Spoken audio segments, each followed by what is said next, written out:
Court will come to order. It is Monday, June the 2nd, 2025.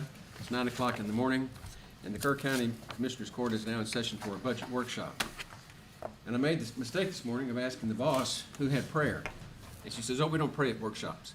Well, we decided to pray at workshops, so. And be led by Commissioner Holt. Please stand.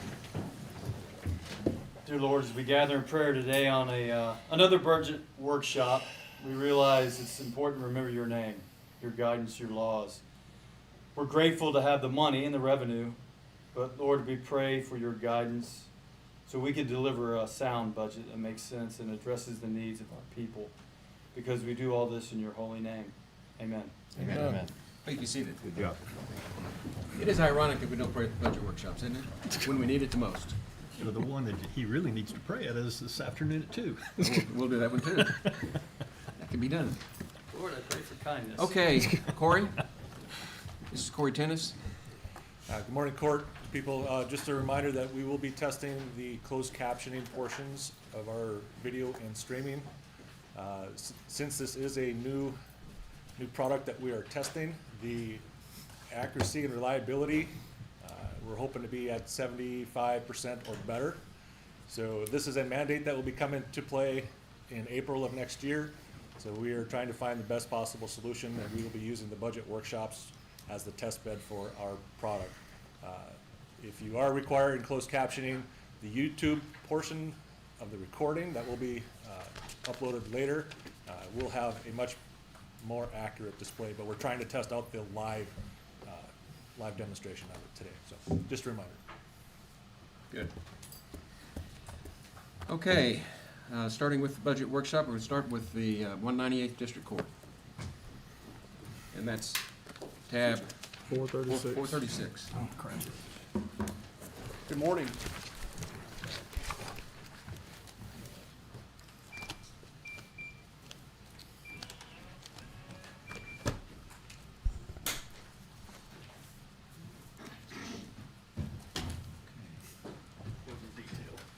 Okay. You may proceed. Good morning. Well, happy to answer any questions. I think the court has received the budget 436. request, and we've gone through it with Tanya. So if there's any questions, I'm happy to answer them, or try to answer them.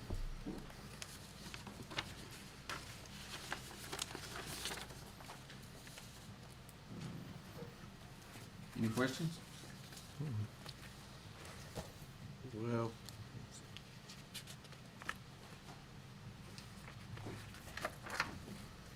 Yeah, just trying to understand, sir. Judge, there is an increase from the requested budget to the current budget. Looks like it's about almost a 50,000 increase. Can you just talk about quickly what the big ticket item is in that, to address that for the court? Well, there's a few items. You know, we have in the court-appointed attorney area, we've had kind of an influx of some serious cases, aggravated assaults, a lot of sexual assaults, things like that. They tend to be pretty expert intensive, and under the law, if a indigent defendant requests an expert, we're required to appoint them, and so that's one big area. Beyond that, I'm not, I don't know that I'm looking through here. the part-time coordinator, the one that Yeah. looks like it jumped up pretty good. Well, the part-time coordinator issue, and Judge Patilla can probably dovetail on this, we are in the process of transitioning into e-filing a lot more, which will increase our efficiency. And right now, just to kind of give context, we're starting to move more towards a paperless format, I guess you could say. And Texas has an e-file system, and we do e-filing right now with our civil cases. The bulk of our filing is e-filing. Criminal now, we're just in the process of transitioning over to that. As a matter of fact, I think I had a conversation with Dawn, I think a week or two ago, where she was wanting to start doing a bulk of this. And our court coordinator, who's in the courtroom, Christine McIntyre, she's kind of the air traffic controller for everything. All that comes to her. And so right now, as I understand, and I don't want to get too far out over my skis on this issue, but my understanding is that Mary Frances, who's up there in our office, and she's funded by other grants, she's going to be moving over to help out Christine with a lot of her duties, and a lot of that is due to the e-filing, because everything comes through her, and it's got to be dispersed out, and then it comes back to her, and then it goes to the clerks. And that's in addition to her, fielding calls every day and setting hearings and doing everything else. And so I think that's the basis for that. But didn't Ms. Lance tell us that was the reason for her increase, was to do that e-filing for all of her people? Yeah, it's the second time I've heard that. Yeah. Well, I think it applies to a lot of people. Yeah, it's just one part of the process, because once that paperwork gets pushed to our office, Christine is kind of the clearinghouse. Does it go to Judge Patillo? Does it go to me? Then it goes to us, and we look at it, review it, and kick it back to her, and then it goes back to the attorneys and to whoever else it needs to go to. Okay. And right now, we're just doing civil, but that's jumping up now to civil and criminal, and the hope is it'll cut down a lot on the paperwork and speed things along quite a bit. But to explain the process so that the court understands, everything starts with the clerk's office when they receive the filing, and then it has to go somewhere. And right now, it's going to Christine, and we have made arrangements for Mary Ruth to come on, Mary Rice Ruth to come on full-time. So it gets there, then it's got to go to the judges. You have to have somebody to move these things along, and that's what those different positions are. And it actually does increase efficiency quite a bit, because right now, when we're dealing with paper, Judge Patillo or I either need to go up to the office and actually physically sign it, and that's typically during business hours. With the e-file queue, if I'm sitting at home drinking coffee in the morning before I come to work, I can go through my e-file queue, knock out a bunch of things, weekends, things like that. So I think, and the vast majority of counties, I believe, are already moving toward that. So Just so you know, it has not trickled down to the county court. So I hope that answers. It does. Thank you. Yeah, it does. Very Shows much. before. Can Okay. you explain the, what is it, the court-appointed attorney? I mean, it looks like you've only got year-to-date actuals of 17,000 and projected year-end at 230,000, and then next year asking for 120. Something just doesn't make a lot of sense Well, there. the answer there, I think, kind of goes back to that issue that I discussed a second ago.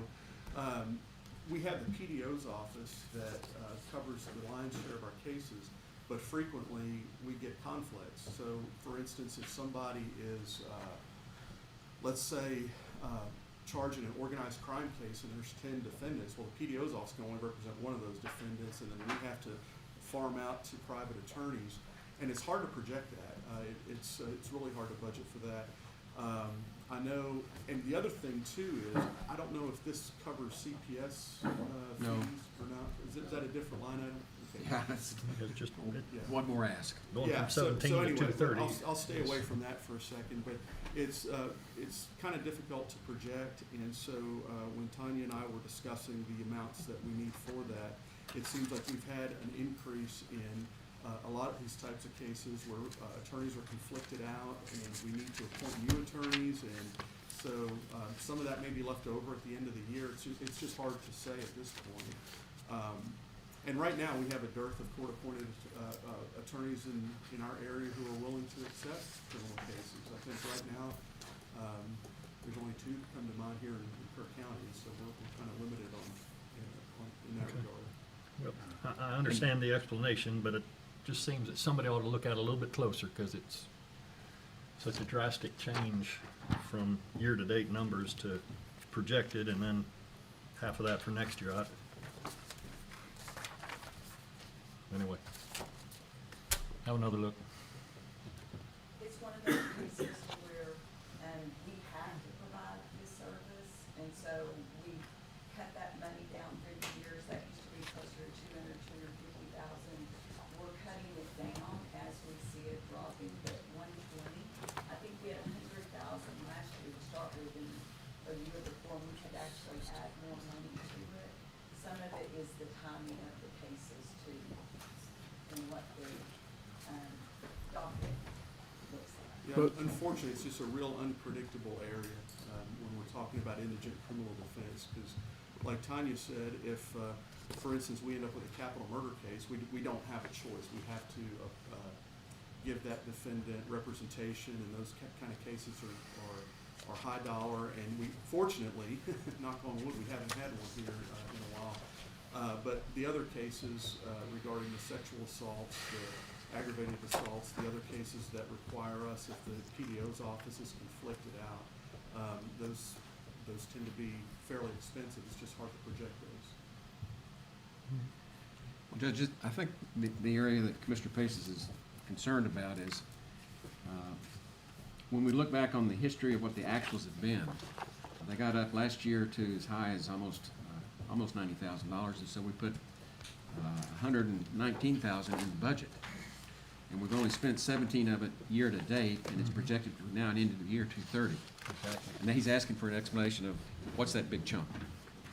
Well, Tony, I don't know if you can help me out, but the 230 versus the 120. Yeah, the I know what you 230 is meant. not anything. That Yeah. line that says projected year end, we're using CAM software, it's in there, I don't know where. I don't think, we're not asking for 230,000. I think It's 120 is what they're asking for. Right. But it's showing you're anticipating spend 230 at year end is what they're questioning. They're not gonna be spending 230. Okay, yeah. All right. I didn't think so. That's why I was asking, trying to get it cleared up, 'cause And here's the real significance then, if you adjust that down to something reasonable, like the 120,000 that you're asking for next year, it makes the total increase for next year's budget substantially more on a percent basis. not really. Yeah, it does. It's just 120. Yeah. We went up from 119 And to it was 120. 120 No, I'm not talking about that line item now, I'm talking about the total projected. I mean, we're no longer going from 443 to 447. She's trying to talk while you're talking. I Yeah. have to do it one at a time. Yeah. We move money if they need it for like court-appointed attorneys or court-appointed, court reporters. I think sometimes the court transcripts are hard to determine what that amount's gonna Yep. be. So as they're needing money in the different areas through the year, we're making those budget adjustments all year long. Out of Okay. the contingency. Yep, but again, I'm looking at the total numbers now. And if you were to. At the bottom? Yes, if you were to reduce it from 443 down to, by, say, 110,000, it just makes the increase from Commissioner Pace's 333 up to 447, quite Let's share substantial. the podium. I think everybody needs to kind of hear what we're saying. I'm sorry. This is an accounting issue. And so if y'all will look, if you'll start from the right side, Commissioner Paces, and move over 3 columns, you'll see the requested budget. So his requested budget is 447,274. The column before that is the one that should be totally disregarded. So the current budget is where we're currently at in the current year. So it's about a $50,000 increase, as he was saying, and half of that is for the move from the part-time person to the full-time person that's scheduled to start at the 1st of September. Yeah, the budget's it's not off the projected year end, is all you're saying. Yeah, Right. that's right. Correct. Okay, thank you. We needed her to explain that to us, Judge. Are there any other questions? I think escape while you can. Escape while you can. Okay, all right. Thank you. all very much. Thank you very much. Next is the 216th District Court, and that's under tab 435. All right, good morning, Commissioners. All right, so. You got a preview. Pardon? You got the preview. Yeah, I did. Yeah, so. to Judge, you start might with, get that microphone for the Is it on? YouTube people. Yeah. Oh. Well, to start with, again, that column, projected year end, ignore completely. It is fictional. It has no bearing here. So I think you'll see the 2/16 proposed budget has been worked on. If you look at the worksheet, there are very minor increases, if any, in some of the columns. I think it's very thoughtful and conservative and responsible. And I'll answer any questions you may have, or I'll try to. I also want to loop into this conversation my specialty court budget as well. And I want to give a plug to specialty court. I know Commissioner Paces has come to one of the graduations, and all are invited. We'll let you know when we have graduations. They're one at a time. It's not by class like Commissioner Jones does with Job Corps or anything. But just last Tuesday, we graduated our 20th graduate since starting, and we've only had one of 20, so what's that, 5% reoffend. So I think it's a very low recidivism rate. And I think, Commissioner, I think you found it to be interesting and I enjoyed it. I beneficial. wish I could make Yeah. some more, but I will. Yeah, so I think it's worthy as well. And one other comment, I think you got a note that we were including perhaps a proposed increase to the county supplement. There is a bill, it's happening right now, it may be dead, I don't know, to increase judicial compensation statewide. There has not been an increase in judicial compensation since 2013. Texas ranks 49th out of 50 states in judicial compensation, and it's becoming a crisis amongst the judiciary. But if the bill does go through and they're trying to resolve a difference between the two versions right now, the governor may or may not send that issue to special session, we don't know. But if there was the current supplement of $9,000 per county would go to, I think it would be $12,500 per county. So that issue may be moot, depends on what the legislature does with the judicial compensation. And does it- I did want to point out the issue with Mary Frances that you were asking about. That you already approved that. I came to you a month Right. or so ago, and so, but that's not. She doesn't come on board until I think October 1. But we wanted to get that in the budget so that we could bring her on full time when she ceases working for the Title 4D judge. I've already spoken to Officer Flores about trying to move your graduation date for that court. Okay. It always falls on a Tuesday when I'm teaching. Yes, sir. Yes. We but meet it every is other very- Tuesday evening. Yeah, so, it's very yeah. near and dear to my heart what y'all do there. It's very successful. It ties right into what we do here. And Judge Harris frequently comes, and on occasional times when I can't do it, Judge McGuire, Judge Harris are always easy to recruit to substitute for me. right, good Okay. work. Any questions? Thank you. Thank you. Thank you. We've covered the specialty court also, so we'll move on to juvenile probation, which is 570. Good morning, Judge, Commissioners. Let us get there. Got you.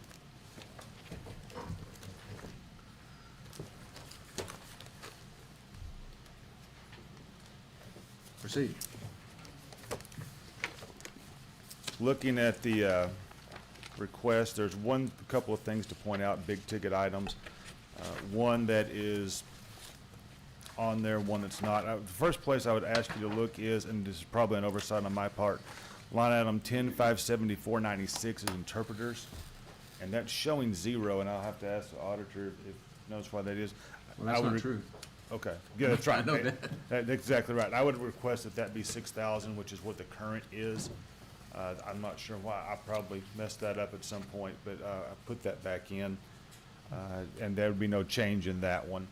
Also, 10-574-81 vehicle insurance. I expect that amount to be increasing, but I don't have that number as of yet.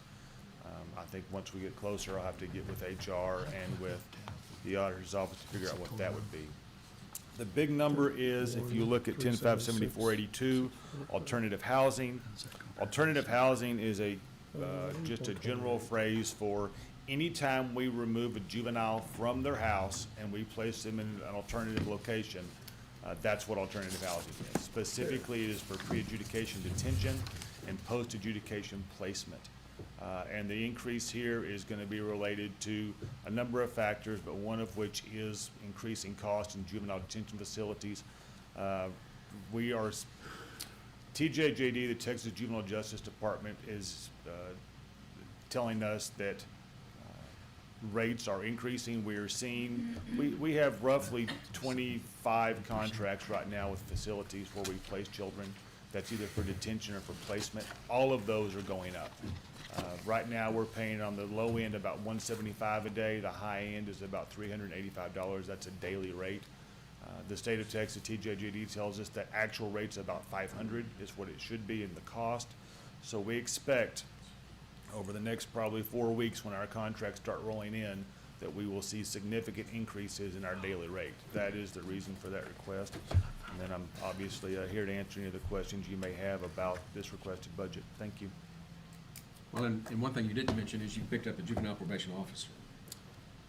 We filled an empty position, yes, sir. Right. We didn't actually increase anything. We just, we had an officer leave. It took us a number of months to find an officer. And once we found someone that was, we felt was appropriate, we filled it. But that position was open. But there's no change in that positioning. Any other questions? Yes, sir. Yes, sir. Jason, can you just remind the court how they are currently housed, whether it's detention or placement? I'm always mindful, sometimes there are nonprofits that can provide some, maybe placement, not necessarily detention. Do we have that here in Kerr County, or is it just we're shipping them off to different locations that have juvenile holding capability? Great question. This money is strictly for out-of-county placement. There are, as you are aware, most of you are, if not everyone, K-Star is a fantastic facility. They take youth. They will not take probation youth. And so we do not, that would be the nonprofit here. And so they unfortunately just, I think as part of their conditions receive funding, they are not allowed to take probation youth. And so unfortunately, that's not an option for us. So this is actually for, you know, on the pre-adjudication detention side, these are kids pending some further court action, and then the placement side would be for a, you know, vocational facility, sex offender treatment facility, substance abuse facility, behavior modification facility, et cetera. Those are the other types of placements. But to answer your question, no, there's not a nonprofit here in the county that will take our kids. And is there anything driving the rise in number of detentions and placements required? New laws, new drugs, new populations, or is it just that you cost $200 or so per day, while the sheriff is about $100, I think, per day? It's, I think, twice the factor. I would say that it's driven not so much by new crimes, it's driven by supply demand. And the demand side is that, you know, right now, the TJJD, the state prison system, is down from about a 3-month wait list to about a month. So that means the county has to house a kid for a month. Now, that's a rare situation for us, but the ripple effect of that is there are a very limited number of detention beds in this state. I routinely have to have a felony offender that I have to call to try to find a bed in one of our, there's 34 detention facilities in the state, juvenile detention facilities. We have contracts with roughly 24 of them. About 10 of them will not allow out-of-county placements. For instance, Travis County will not take contracts for you know, for other kids. And so we have contracts from Lubbock to, you know, Corpus, San Angelo, Denton. We have pretty much all over the state. And so what happens is if I have a felony, I have an offender of any type, misdemeanor, felony, and I need to get a bed, I have to call and try to compete for that bed, because everyone else in the state is trying to find a place to put a kid in detention.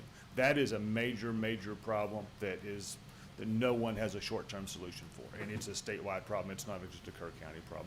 If you don't have a detention facility, you have a very difficult time detaining a kid, even for a felony offense. If you do have a detention facility, you have a very difficult time staffing it. There are a lot of empty detention beds in the state of Texas right now that are not filled, not because they don't want to, but because they cannot find staff to meet ratios.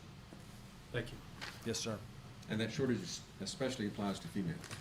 Absolutely, yes, females Very are difficult. very, very difficult. We have 2 facilities that will routinely take female, that's it, in the entire state. Anything else? No. Thank you. Thank you. Okay, moving on to court-appointed civil attorney, CPS. I think that's tab 407. And that's, Judge Falkenberg's not here, but this is routine. Does anybody want to address this? It's like it's gone down. Yes. Yes. 50 grand.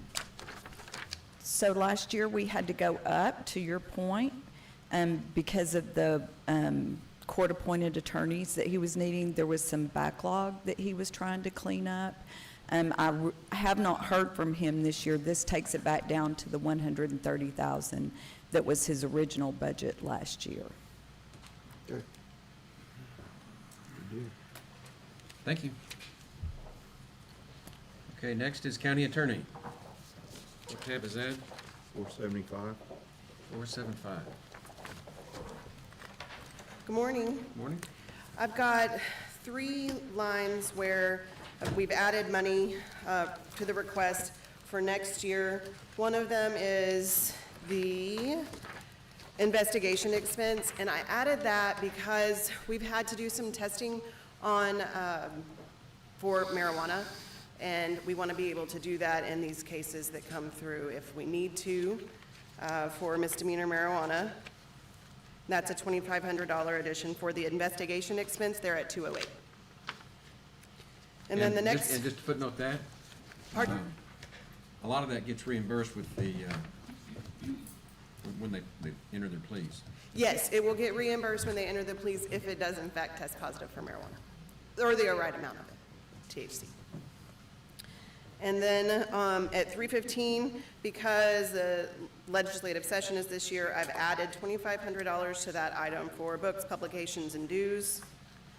And then the other place where I've added is the 563, the software maintenance, and that's for that Axon program that the court approved purchase of last year, and this is, this $8,035 is the county attorney's portion of the maintenance. And that's shared what, with the district judges? With the district attorneys. Yeah. Any other questions? Very good. And there are no changes requested for the next 2 pieces of my budget, which are the hot checks and Senate Bill 22. Just a question, you have my mind going, what is it a certain nanogram level of testing that? It is 0.3% THC concentration is what we can prosecute for possession of marijuana. And just compared to federal, I think it's the same. yeah. Thank you. You're welcome. And so your SB 22 and hot check funds, There's no change. No no change. change? Okay, thank you. You're welcome. Hang on.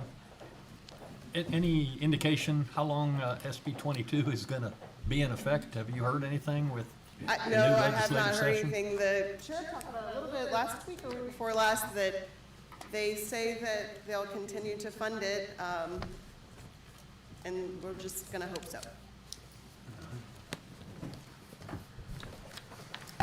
Okay. 216th District Attorney is tab 83. Good morning.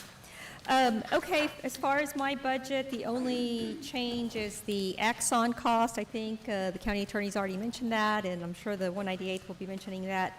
Overall, the rest of my budget has actually not changed. However, what we did is we needed an additional, a little bit more for TAC insurance. So what we did is we took that out of phones, and then as of this morning, I found out that we don't, should we break a phone or phone get damaged, we don't need to include that in our budget.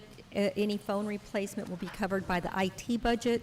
So we'll have to get with the auditor to take out the $2,893 that we have budgeted for phones. So that'll actually be a decrease overall, but because of the Axon increase, it kind of offsets it a little bit by about half. Okay. Then the next one is Fund 52. Yes, SB that's 22. the SB 22. Is that Yes. correct? Okay, no change to that one. Okay. And I'm hoping that because it would create such a big issue if the legislators were to do away with SB 22, that it's going to be around for a long time. But so far, there's not been any concerns or issues brought to our attention as far as it possibly going away or being decreased. Well, just from my viewpoint, from this court's viewpoint, SB 22 is very much appreciated. It's a lot of money. And if the legislature, for whatever reason, decides not to fund SB 22, it will be catastrophic for rural governments. It will. The whole state. Catastrophic. The whole state. One of my assistant DAs, my grand jury DA, is paid entirely with SB 22 funds. So yes, it would be. I agree. So fingers crossed. But, I mean, I Toes think it's too. important we have to Fingers and emphasize- toes. We said from the beginning that when it dries up, it dries up. You know, we're not gonna Well, be able to, Yeah, but the effects of that would be, oh, I know. it's easy to say when it dries up, it dries up. But the practical impact to the operation of county government will be catastrophic. I don't Right. disagree with that. yeah. We'll cross that bridge when we get there. Hopefully, Hopefully it's it not isn't there. anytime soon at all. That really needs to be a permanent addition to the budget. Agreed. Okay, I think that's got you. Anything else? No, my forfeiture fund is gone down just because I think we were over budgeted last time. We Okay. used that mostly for computers, conferences for law enforcement, equipment for law enforcement. But we just changed it up a little bit because we didn't use all of it last year. Well, we're not worried about it. You've been doing this a long time. Yeah. All right, thank you. Where is the forfeiture? Thank you. fund Forfeiture stuff on fund, the tab 95. 95? 75. 75. 75? Okay, thank you. Okay, 198 District Attorney.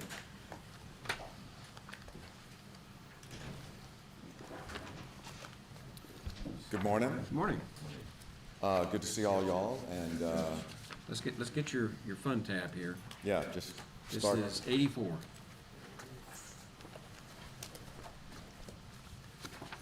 Okay, we've got it? Great.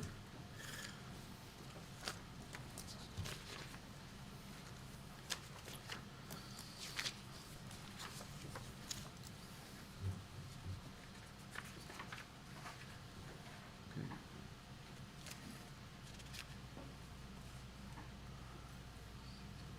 Good try, lawyer knows when to pause and let us look. I'm trying to speak less as I grow older. You're an attorney.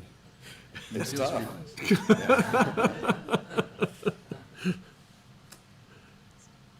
Any questions here? Looks pretty routine to me. Well, thank y'all very much. And the SB 22 stayed the same? Yeah, we did not do anything with SB 22, Right. and I have concerns about it, so, but that's another issue. You stated that last year. Yeah, Appreciate it. yeah. And forfeiture fund? Stable, it stays the same. We rarely use it, so, Okay, good. okay. Thank y'all very much. Thank you. Okay, Hill Country Youth Event Center. Boy, you got stuck with the 666. That's what I was going to say, how did you get that? Oh, yeah, we should ban that. Yeah, No kidding. we need to change that code. We can't have a 666. Who did it? Who was it? Glad you prayed before we started. No kidding.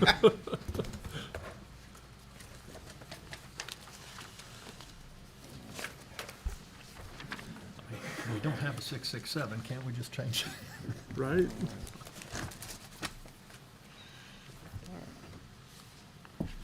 Who's actually going down? Okay, Good morning, gentlemen. So, I guess it's once more into the breach.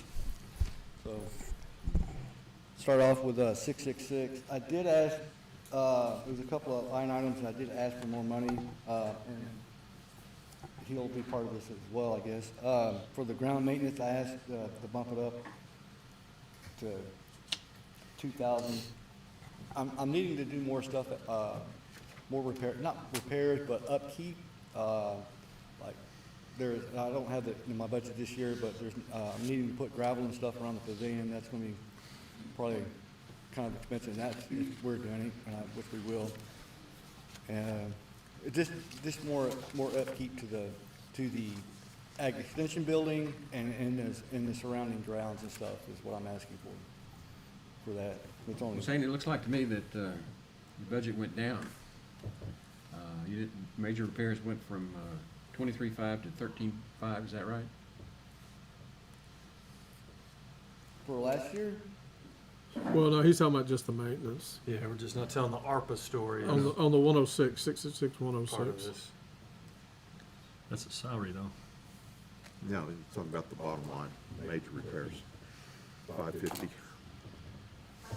was 10,000 that got moved from his other budget into this budget. I want to say, was it? Major repairs it was, remove, Looks like something got left out dropped here. 10,000. for the roof repair work at the Okay. event center.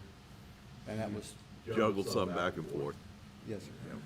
So, actually. Most of actually- the work out there's general maintenance, upkeep. Yes, sir. This is for the general upkeep and maintenance. So But Shane, that's the what only two all's things. included? AgriLife is included, and what about River Star Park, or is that separate? Well, these funds take care of all the grounds for the event center, the Ag Extension Office, and River Star. And River Star? Yes, But I not mean- Flat Rock? Flat Rock has its own line item, and it's usually pretty small. Yeah, a different property. So with those, I mean, I have 3 buildings that I take care of for, that comes out of this line item. 6 ACs, all the water repairs we have to make, plumbing, electrical, HVAC. And this will help cover those costs. Did you include some funds for things we looked at, like that clean out station and stuff like that? That's part, yeah, one of the reasons, yes. Because I don't have the funds this year to complete that right now. I mean, unless I add to it, I won't have enough to finish out the rest of the year if we have any repairs. So, kind of Well, asking for. I'll say the recent upkeep you've done out there looks a lot better. The painting, and stuff out there, power washing, I believe, in some buildings and what have you, looks much better. And we still have some more work to finish that, the ramps and stuff that goes to the bathrooms and stuff. They still need some TLC painting, maybe some of the wood replace, they do, they have to have some wood replaced, but that's not gonna be a big cost that I can't Right. take care of this year. And I still have funds left for paint, the painting that I wanna do on those ramps and stuff. I know it makes it a lot easier for Jake to walk out there with a potential customer and it looks That's a lot pristine. better. Yeah, I agree with Commissioner Harris. That curb appeals everything. Sure. Well, here's where I go a little bit different line. So there's a reason I didn't vote for the sign, and I will publicly say why. The overall bottom line from revenue to expenses for the Hill Country Youth Event Center has been in the red, right, for a while. And I am concerned about that. I understand we don't charge for events. I understand 1/4 of the Hill Country Youth Event Center is not really marketable. We've all seen that as far as the old ag barn. So it hurts about what you can rent. But I also see there's a 41% increase in the overall contract over the last 2 years. And Jake, I know you're in a position, you have to answer for a company, you're an employee of the company. I totally get that. But I do see a 41% increase in the overhead for Global Spectrum contract. Can you talk me through, or Shane, can you explain why that increase over 2 years? And when we're trying to make a bottom line, Sure. that's difficult. And you're not even asking for a lot of the capital expenses to repair that building in your budget. We're finding that in different means, and I applaud Commissioner Pace's efforts to find that through ARPA, but I just look at it all, and I'm like, man, are we doing this right? Sure. All I can do is speak to, the way it's been set up to operate. Yes. Through our contract, and yes, you'll see the overhead has gone up. The county pays Global Spectrum a flat management fee to operate the facility. That's all that Global Spectrum takes from the venue. The first 5 years, we renegotiated the contract. Every couple of years, we had arms and things that kept the management fee flat or reduced it. Ever since 2020, the CPI cost index has kicked in. So has been an increase over the last 5 years that you've noticed. And After 2020, 2021, those CPI increases were substantial. That's where most of your overhead increase is gonna be, is in that management fee. The other overhead, increases that you see have just been the contracts or, different things we use have just increased in price as well. So it hasn't been a change in the management. It hasn't been an increase in extra services or anything like that. It's just been a cost adjustment for that overhead. Has the revenue side kept up with the adjustment? No.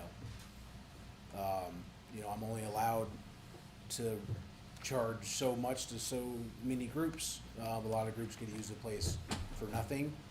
Therefore, cause and effect, the price has gone up. You saw the largest increase last year to ask for the $395,000 to operate the facility, as opposed to the previous year of $323,000. So that was the $60,000. I'm glad you're bringing that point up, and the court knows how I feel about that, I think, as far as not charging everyone at least a minimum fee. And so, you know, that just shows on that. I still think it's a reasonable option. I've always applauded the court for everything they do.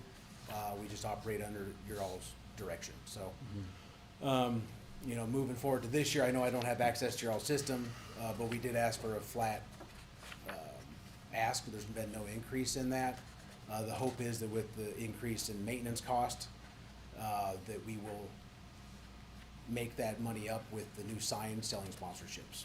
So that's where that comes from for this fiscal year. We're also looking, of course, at our pricing for beverages and alcohol to see if now is the time to bump that up a little bit and change our pricing there. That was a smart move. As far as, thank you for the audits and the information that I asked. That's why I researched all this, so I know the numbers. I probably researched this page more than any other in the budget to understand why we're in the red. Salaries, I couldn't understand all of that. Are the salaries, how many people are employed, and are the salaries all captured under this contract? Because it looked like it wasn't in the audit. Okay. There's 4 full-time employees, Uh-huh. including myself. We have no part-time staff. All 4 of those salaries are included in the budget, or in the funding loss. So the $395,000 does include Thank 4 you. full-time salaries. That's what I need. Appreciate it. Maybe it'd be helpful for Commissioner Holt and the rest of us to understand if you created a revenue loss sheet for all the rentals that we have out there that we don't charge. Yeah, money left on the table. As in what they would pay? Yeah, just if you can, when you have time, and present that, and that might show your 40%. Yeah, their annual report I know. shows how many events. It shows how many But it doesn't events, show but the it doesn't loss. put a dollar Yeah, figure that's on true. it. Okay. Yeah, I And did because dig in that understand. dollar figure is one that was granted by the courts. Sure. Right. Yeah, and that And- dollar figure, Yeah. I can do that. I guess the only guidance I would ask on that is, would you want me to put that number down as the price sheet for a normal rental or one for a nonprofit? Well, I think you have to do it normal rental, because that's the loss. Because if those people were still gonna rent that facility, we're losing all that income, right? And I'm not suggesting we do otherwise. I'm just saying that'll give a good analysis of what the court has Sure. decided up here Yeah. To grant. to grant. So, are you questioning the, charging the 4-H and FFA events out there? There's a lot of folks that we give a free pass to above and I beyond agree, them. but I was asking specifically about them. I would just like to know, every time we do that, what's the money left on the table? And if we're okay with Okay. it, that's fine. But, Right. Well, I mean, I pay for Let's- 4-H for my kids, so. Rein it in. but that facility was built with volunteer money and volunteer labor. And And the the land. mission was to serve these kids. I'm aware. So, I'm very sensitive to that. Right. I am too. But I was just saying that might give him his numbers that you're concerned Right. with. You know, when we're working with adults and it's arm's length, fair market. But when we're working with these kids, that's part of our responsibility. Of course. Thank you. Of course. Thanks, sir. Okay, park maintenance, tab 513.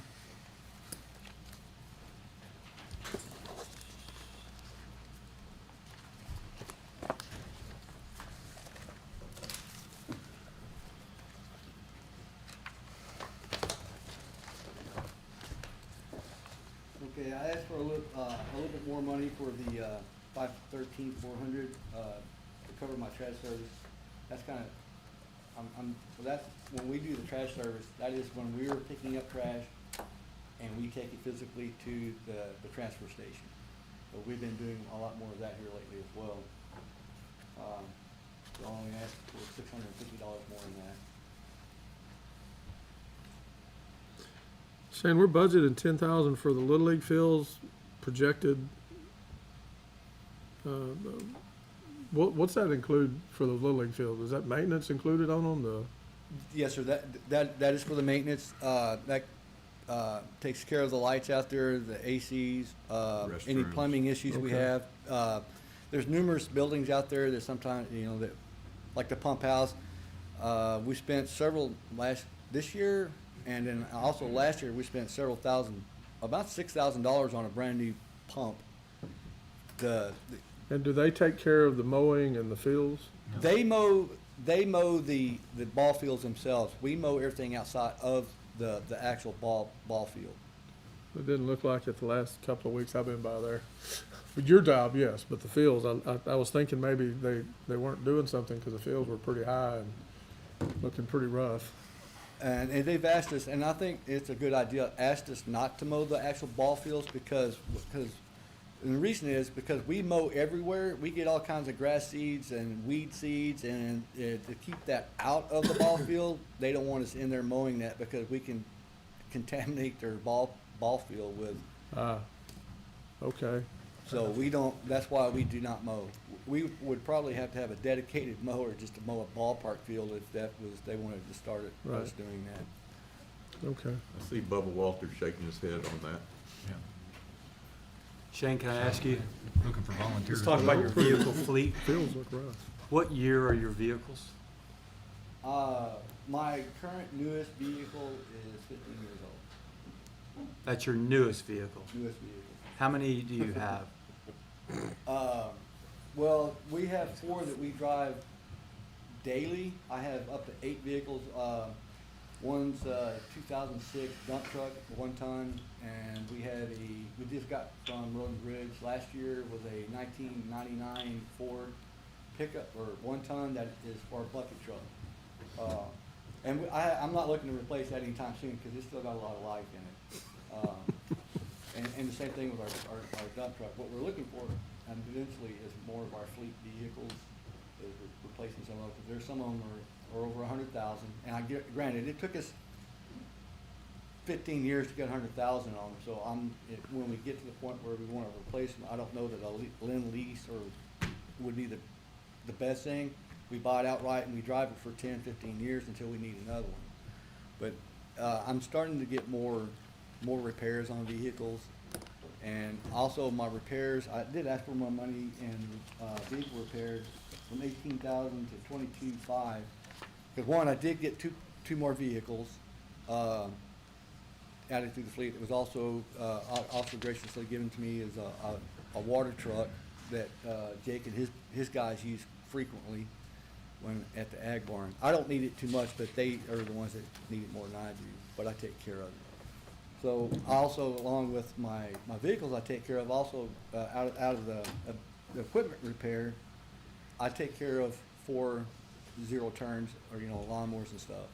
And I'm also getting to the point where I'm having to, I got one in the shop now that's been there for 2 weeks, and I really need my mower. Transmission seals, PTO clutch caught on fire out mowing, so I'm it's at the shop right now being repaired. No one can stretch $1 or fix a truck and keep it on longer than you. I've seen that. We get plenty of other complaints about trucks and age, but yet you have not asked for anything new. You've accepted hand-me-downs, which I'm grateful for, but I'm kind of wondering when are you going to start replacing your fleet? Well, I asked about that last year, and there was it didn't go anywhere. I don't have a good dollar amount for a vehicle right now. So I was wondering if I maybe could come back with some actual good dollar amounts, if that would be, or do I need to present that now? If at least one vehicle, and I'm gonna ask, I've already gotten, for my operating equipment on 513-569, I'm asking for 15,700, and 13,700 of that would be for a brand new zero turn. I have one that's 1,500 hours on it, one that has 1,100 hours on it,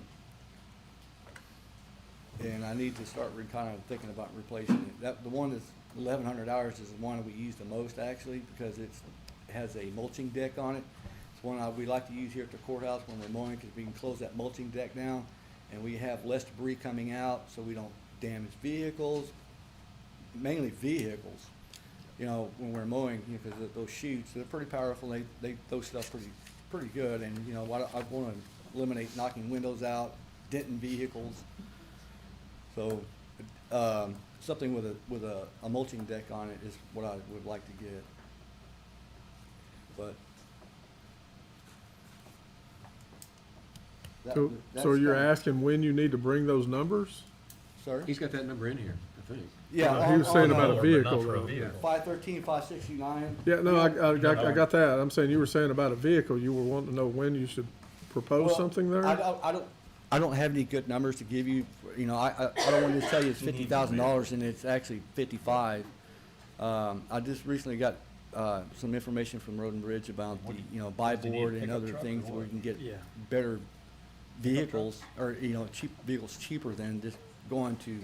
I would say to answer that, you need to get it to now. Needs to be in this budget. That's Right. why I'm saying this, buddy. You've done well to stretch this, to saying that your newest prime mover is 15 years old, and I see other new trucks in other places. I saw it this morning. I think it's about time we reward you instead of trying to fix everyone else's hand-me-downs. Well, and Just my thought. the main thing is that they don't get out of county like a lot of the other departments and what have you. And we get a good bang for our buck with maintenance vehicles. And that's why I haven't been so pushy about getting a vehicle, because yes, we go from Center Point to Ingram most of the time, taking care of our duties. You know, like Road and Bridge, the sheriff's office, they're all over the county every day, and they put 500 miles on a vehicle in one day, you know, like for the sheriff's office maybe, but, I mean, we don't do that. That's why my vehicles had been able to last as long as they have, because we don't simply put Well, the we don't miles need you to get to the point of riding a bicycle with bags on the side. yeah, right. Zero turn all the way to Center Point. So, Yeah, you need a prime mover. All right. Thank you. Okay, next is courthouse and related buildings, tab 510.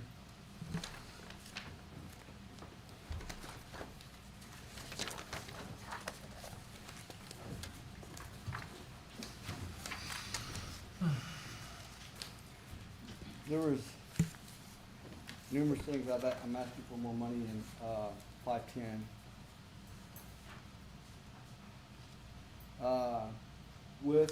And I'm asking for $875 more in the uniform budget. I'm fully staffed, and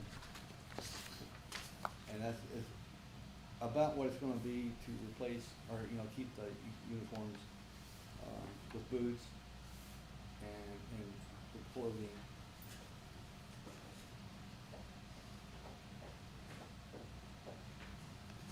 So also I asked for $2,400 more for 510, 350 and supplies.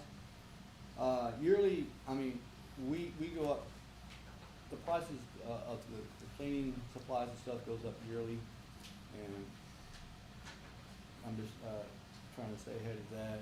And the supplies, it goes to cleaning this building, the Alley Burton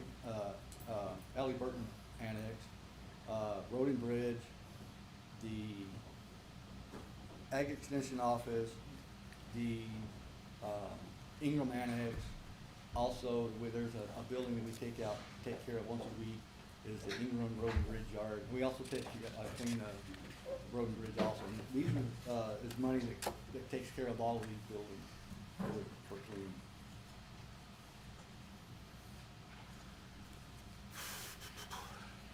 Questions? The increase on juvenile detention repairs, what do you see there?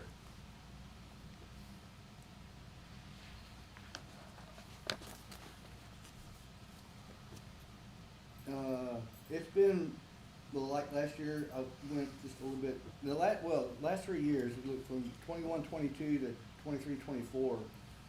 I've budgeted 20,000, and I've gone over that every year. So I'm Makes trying to sense. stay ahead of that, Okay. or getting a little more into it. Because I've gone over that $20,000 mark every year. Now, is that the old facility or the new facility? That takes care of both buildings. Okay. And with all the amount of ACs and stuff that we have, you know, to take care of both buildings, it gets kind of expensive. The lighting is over there is just really not that big of a deal because, you know, the lights don't stay on that much, and every once in a while we have to fix a light in the old building. So I mean, most of it's ACs and other things to take care of over there. And plus generators, we have a generator for the newer detention building over there. We also take care of, that has to be serviced. Any other questions? Just utilities. In my previous life, I remember campaigns about turn the lights off, LED transition, be conscious because it's expensive, you know, kilowatt hour. How do you think we are overall as a county in all our buildings and about turning the lights off and being smart with our money on utility wise? For the most part, like I will say here for the courthouse, this courthouse security comes in and they turn lights off and as they're leaving and stuff. Some of the ACs and stuff, that if they have the thermostat to do so, they're programmed. I'd like 6 or 8 p.m. to go into a sleep mode, so they're not putting out 72-degree temperature. But not all of them have that function. The ones in the courtroom do on the second floor. I don't think too many of them on the first floor has that particular function. But where we do have that, that's how it's programmed. So at 5 a.m. it kicks on to whatever the set temperature is, and then 8 p.m. it goes back to a sleep mode or what it's called, where it has 75 degrees. So that helps. Some of the other buildings, if we were to go strictly all LED for all the lighting, which there'd be a huge cost initially, but later on it would help with the overall cost of your lighting, because what happens with these fluorescent lights is that, we have great fluorescent lights. They also put off heat, which I found, through this line of work, I found out that when they're on and running, they do emit heat from the ballast, the light, so it also causes more run time with your ACs and stuff. So it's putting out heat. The LEDs are less, but they still emit heat as well.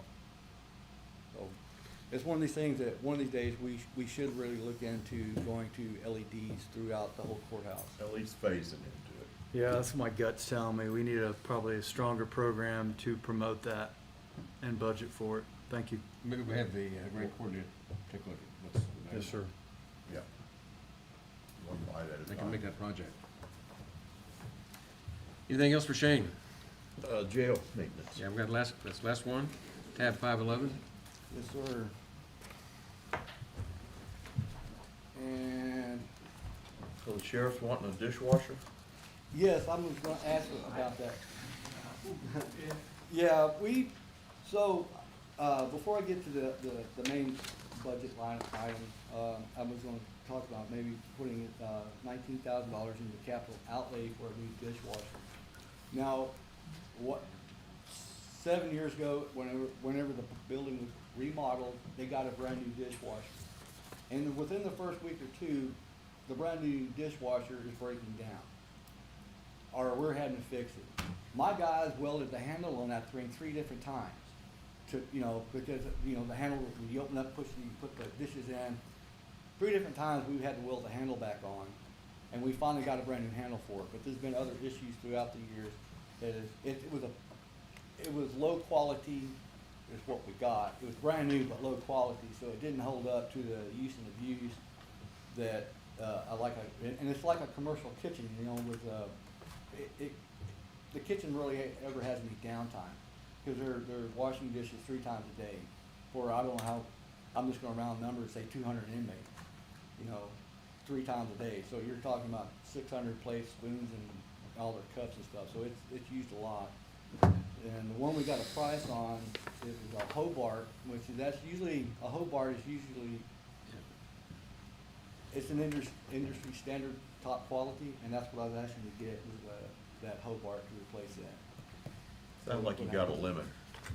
Sounds like you got a lemon 7 years ago. We did, and we were all happy, you know, because, well, we got this brand new dishwasher that we weren't going to have to work on, and, well, that was not the case.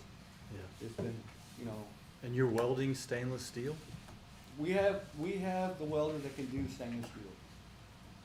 I have a guy that, he's fairly moderate at welding stainless. Yeah, I prefer you get a Hobart. Yeah. A quick question, how many total employees do you have in maintenance? For maintenance and custodians, there's 12 of us. Do what? With maintenance and custodians, there's 12. Okay. 7 maintenance, though, to be exact. Also, 511-350 have asked for another $1,500 to cover the cost of my cleaning supplies there, and a lot of it, and not so much of it is always cleaning supplies, but that is also the drain maintenance and stuff that I use there. There's a lot of drains in that building, and that has to be maintained, because I don't know if y'all ever dealt with inmates, but they like to put stuff in the drains, and it's a mess sometimes. So it requires constant drain maintenance, and I will spend probably, every time I make an order, probably $600 or $700 for the drain maintenance to keep the drains flowing, or if we don't, because then we'll have call-outs in the middle of the night with a plumber with a snake in the drains. So we so that was just a little bit more of an increase there. Also, I went up more from 95,000 to 105,000 for jail maintenance. The cost of things to get things repaired out there, I have spent at times, like the firearm panel, I've had to spend almost $10,000 to fix the fire alarm panel, and that's because 2 computer cards went down, and you just can't go anywhere to go get those. Between the labor, the materials, and cost, it was $10,000 to fix that. And some of y'all weren't here last year when I lost 2 boilers at the jail last year, and that was about over $40,000 to replacing 2 boilers. So I never know what kind of an issue I'm going to have out there, and there's a lot to that place as far as the maintenance. I mean, I have hundreds of toilets, 50 showers, 39 AC units, you know, because I also take care of what is now the 402 Clearwater, you know, the annex there. I take care of that building, and also the jail is what we also take care of. Yep.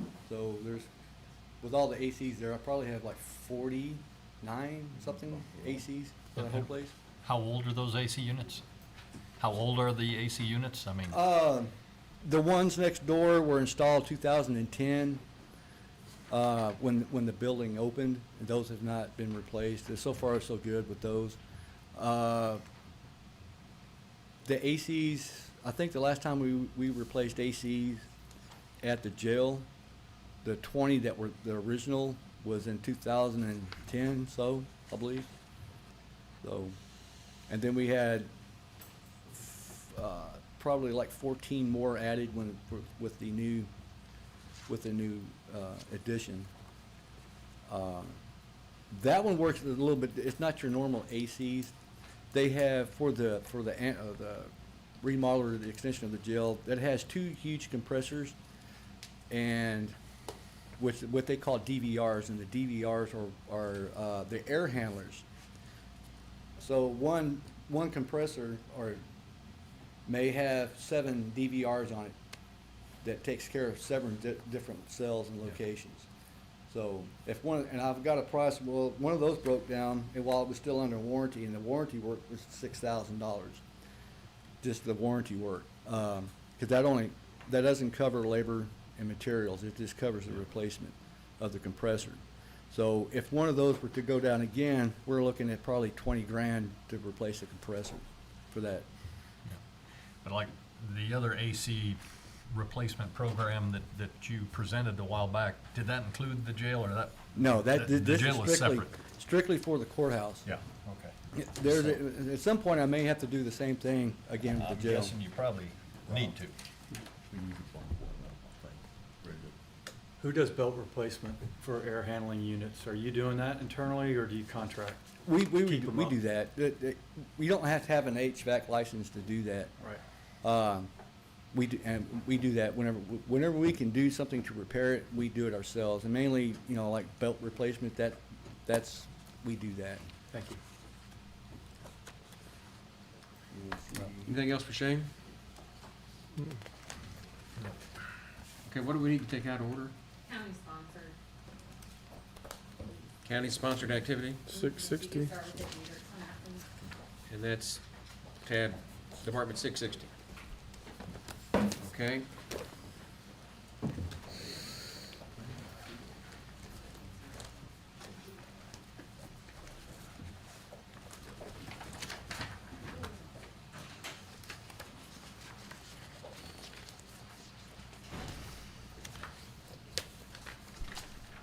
Okay. Yes, ma'am. Good morning. Thank you for letting me go. I have a 93-year-old client that I've got to get to a doctor's appointment here in a few minutes, so we do a little bit of everything. Thank you for our annual grant that the Commissioners Court, the county, helps us with every year, that we are able to, we have to get that grant, matching grant, in order for us to be able to qualify to apply for a Texas Department of Agriculture grant. The county role is, the county grant amounts should be equivalent to 25 cents per county senior to qualify for meal providers, and it's based on the last census, which was 2020. 2020 census, we had 18,498 seniors in Kerr County, and that's 25 cents each, so it's $4,624.50 is what I'm required to get a matching grant in order to apply for the TDA grant. Last year, and what the TDA grant does is it reimburses, it gives us a grant for those meals that we've provided that are not reimbursed by ACOG or for any other government funding. So last year we did 68,000 meals. We provided 68,000 meals in our community, and out of those meals, there was a portion that we didn't get any reimbursement for. So last year we got $11,900 from TDA to help us offset that cost. This year, based on last year with the Older Americans Act funding cutbacks, we provided, we're projecting to have about 70,000 meals that we're going to provide this year, but our funding is going to be less. So TDA this year, which is weird, it's this year income, but it's based on last year's numbers. We've received $29,000 from TDA for a grant to help us offset some of those funding cuts. So your match of $4,625 helps us be able to bring in that $29,000 into Kerr County. Last year it was $11,900. So with that help, that allows us to apply for that grant. And it says in here too that the county can always give us more, and we actually get 50 cents more because it's actually $4,624.50, but it got rounded up to $4,625, so hey, you're helping us out even more. Does anybody have any questions? Brendan, we're happy to do it each year, and we understand the relationship and what we have to do in order to help y'all. I Thank you, thoroughly sir. enjoyed getting to come down and learn more about y'all too. That was awesome. Thank Yeah. you. That, for the opportunity. doing the ride-alongs really opens up your eyes a little bit Yes, ma'am. to It what does. all we do, so we appreciate it very much. Had a pretty good excuse. Well, I can say that the shortage for the Dietrich Center, Brenda and I have thoroughly discussed and cussed. And when we had the opportunity to have ACOG Executive Director and HR Director and Transportation Director in, we took them over for a tour of the Dietrich Center, and they were blown away. They had no idea what we have in this community. I They bet. stayed about an hour after Yeah. you left too. We had a great visit, so we're building those relationships really well. And by this TDA funding, when I get a call from the Commissioner Miller personally saying, just want to let you know, we're upping your thing this year to 29,000. It's pretty exciting to be able to have that, because our county is very, it's very much needed. And we all know that we have more seniors now than what we did in the 2020 census.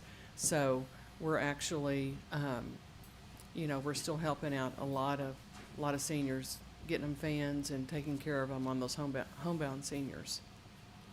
The Dietrich Center is very much a cornerstone of this community, Brad. Mhm. Yeah.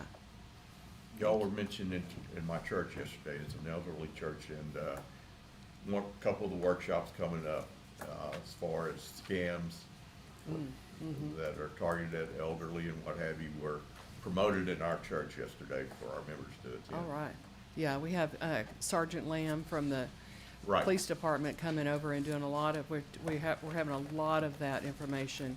And then ACOG is coming to do their road show on the 5th, which is Thursday, 2, 3, 4, yeah, on Thursday, from 10 to 2.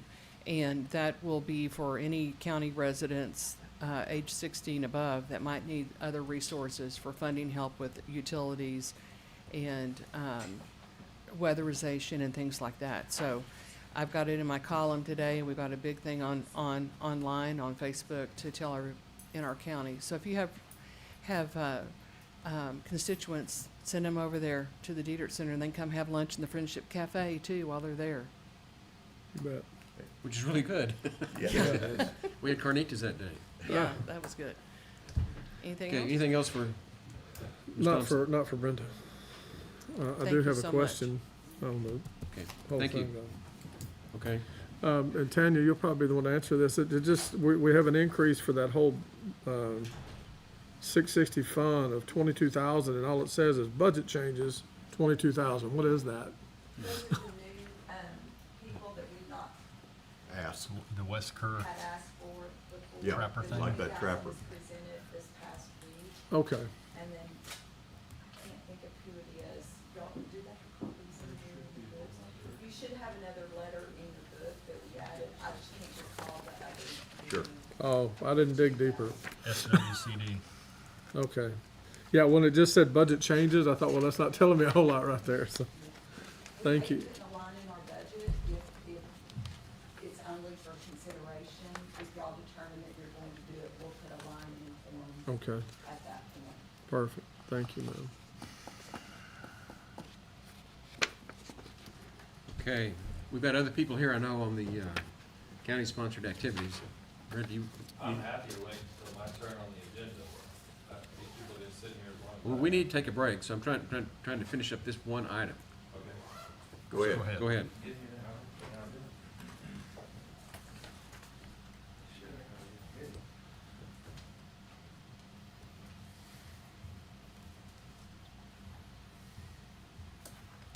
Good morning. I'll try to be brief so that the break can ensue.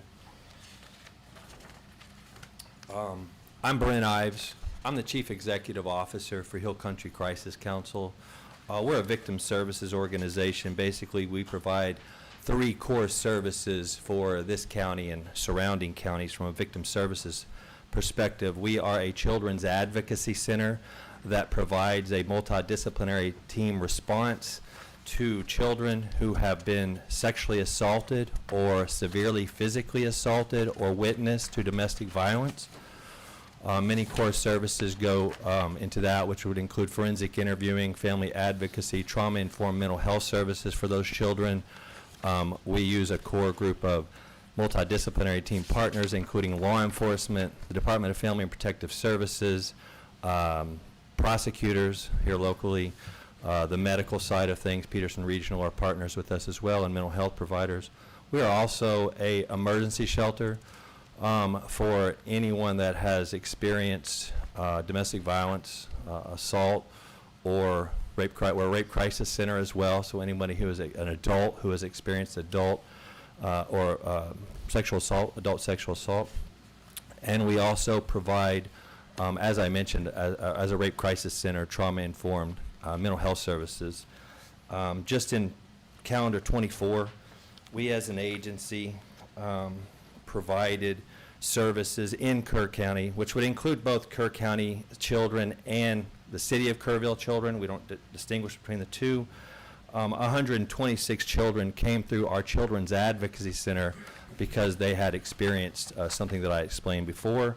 From a family violence and sexual assault adult side, we have, in 2024, we provided 243 individuals mental health services, advocacy, safety planning, and those type of things. Any questions from the Commissioners Court? Which line item are Y'all they? do great work. Yeah, I'm trying to think. What, Which line item are they? I don't see it as. What's the ask? I see the letter, but I, It's 449. Keep in mind, there's 3 of these that qualify Okay. for payment out of Fund 36 also. It just depends on what their mission is, and that mission will qualify for a fee that is charged with court cases that come in, so we use as much of that money as we can. Oh. This is just the rest of their ask, is what ends up out of general fund. 449, is that the only one? For his. Okay, just making sure. Right. Out of this line item. They have a line item to make up what their total ask is in Fund 36 also, that was 136. presented last time. And historically, I say the last 5 years or so, our ask has been $1,500 for the year. Right. We would like to see that increase to $2,500. We base that off the funding that we receive in other counties that we provide services to, smaller and larger counties. But they may not have one in 36. I just know there's 3 of them, I believe, that we tried to pay for Yeah. 36, and they qualify. but 449 says Hill Country Cares. That's our previous name. It was doing business as Hill Country Cares. Now we've changed that. We are Hill Country Crisis Council. So we need- That was our original name. Okay. Yes, sir. So we need to change. Same our way line on item. Fund 36 as well, it's listed that way. We were confused for many years as who we were and what our identity was. So we're pretty clear now. Well, that's good. But y'all do counseling for that, right? Absolutely. Yes, Okay. sir.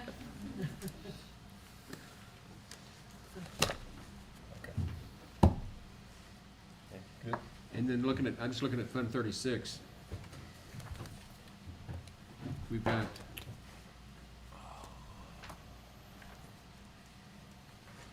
$1,000, so that's 1,500 and 1,000, 2,500. Yes, sir. Okay, right there.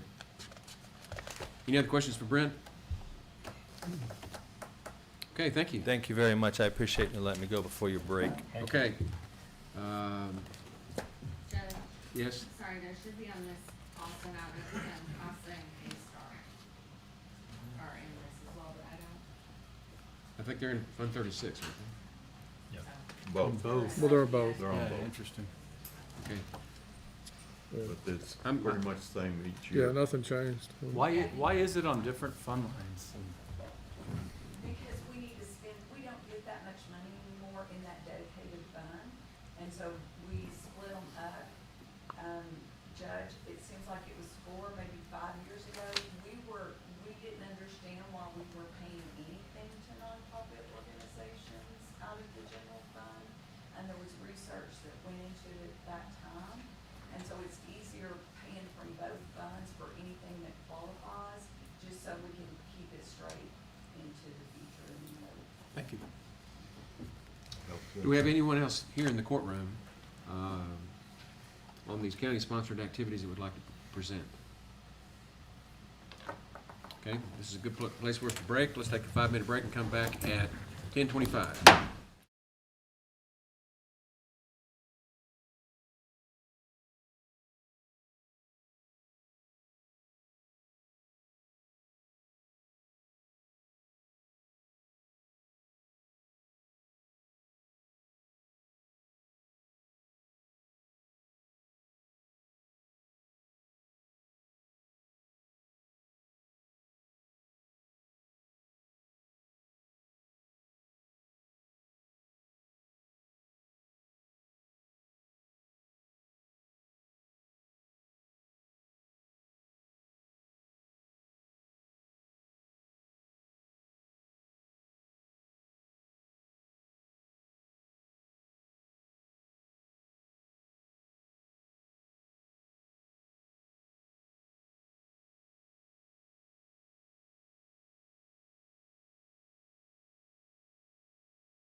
Come back to order.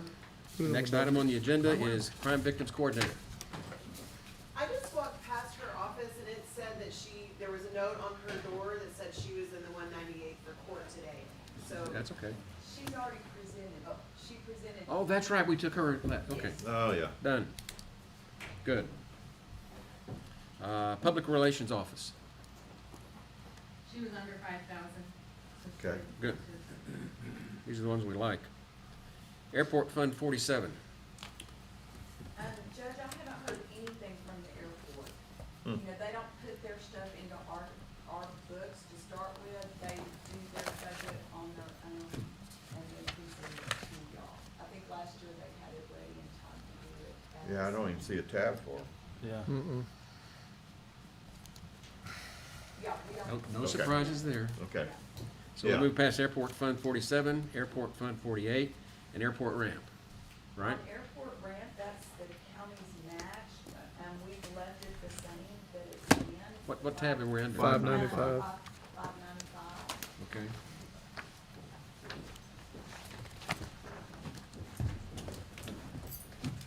Just left it the same. It's the same as last year. If there's changes, I have not heard. Excuse me, what is the airport ramp? They received a grant from TechStop, and so their match, kind of like the Beaufort Center was saying a while ago, the match, they get 50%, from the county and 50% from the city. Yeah. That's Okay. just the name of it. Yeah, the name threw me It's off. confusing. So why do we need a ramp? Yeah. It really has nothing to do with the ramp. Okay, Yeah. I don't okay. have the court. Thank you. Yeah, I heard it one time. Aircraft parking in front of the hangars, separate from the taxiway. Okay. And it takes a lot of maintenance, so you don't blow a tire. It stands for something. Yeah, it does. There's, Yeah, it's an acronym,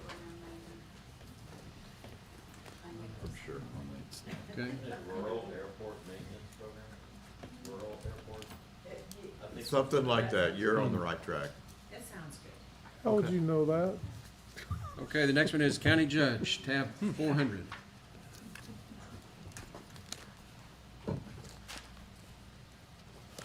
There's a $100 difference and it goes into office supplies. And I got that number from the boss.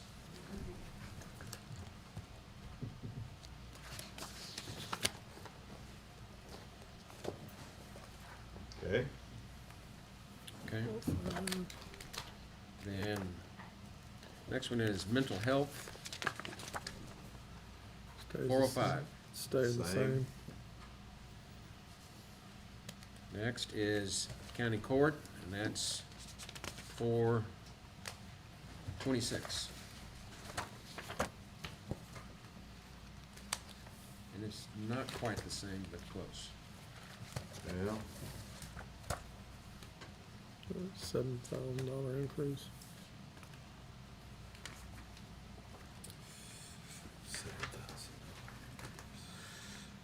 Let's see. Looks like, Why The are we showing an salaries increase on court reporter? one of the biggest salary? things. The salaries are never, balanced until after y'all determine what the wage adjustment. Yeah, that's is fine. going to be. Okay. I thought we didn't have a court reporter anymore. Is that for other courts? or- Court reporter, bond and insurance is what's going up. Well, what we're doing on the court reporter is paying independent contractor. Right. Oh, so that's what that is. And then we've allowed 500 for a special county judge. Yeah, The bonds and insurance. Well, I mean, there is a salary, so that should Boy, be, that has, I don't know. 209. Yeah, I Not a don't, lot of money. I don't remember what that It's a was. portion of your bond that I believe every elected official has to have a bond. Jody? Jody? I'm sorry? On bonds and insurance, it jumped up to 2,500. I don't know, I know one of the bonds that was, put in place wasn't for the full 4 years, so we have to do that, but I don't know when we. went from 712 to 2,050, yeah. maybe we're high risk. We You are. guys. To the 21-22 year, new there was a guys. 2,000 Okay. also. Yeah, yeah, it looks like, that's pretty much standard. We haven't done anything differently, I know that. Yeah, last year was just unusually low. So, okay.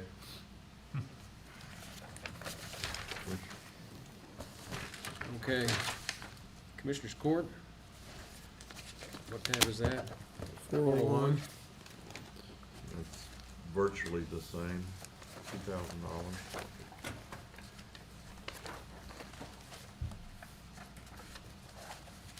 And it looks like, That's under the court reporter salary. yeah, and so that's gonna be different. Yeah, why is that increased for court reporter salary if we don't have a court reporter?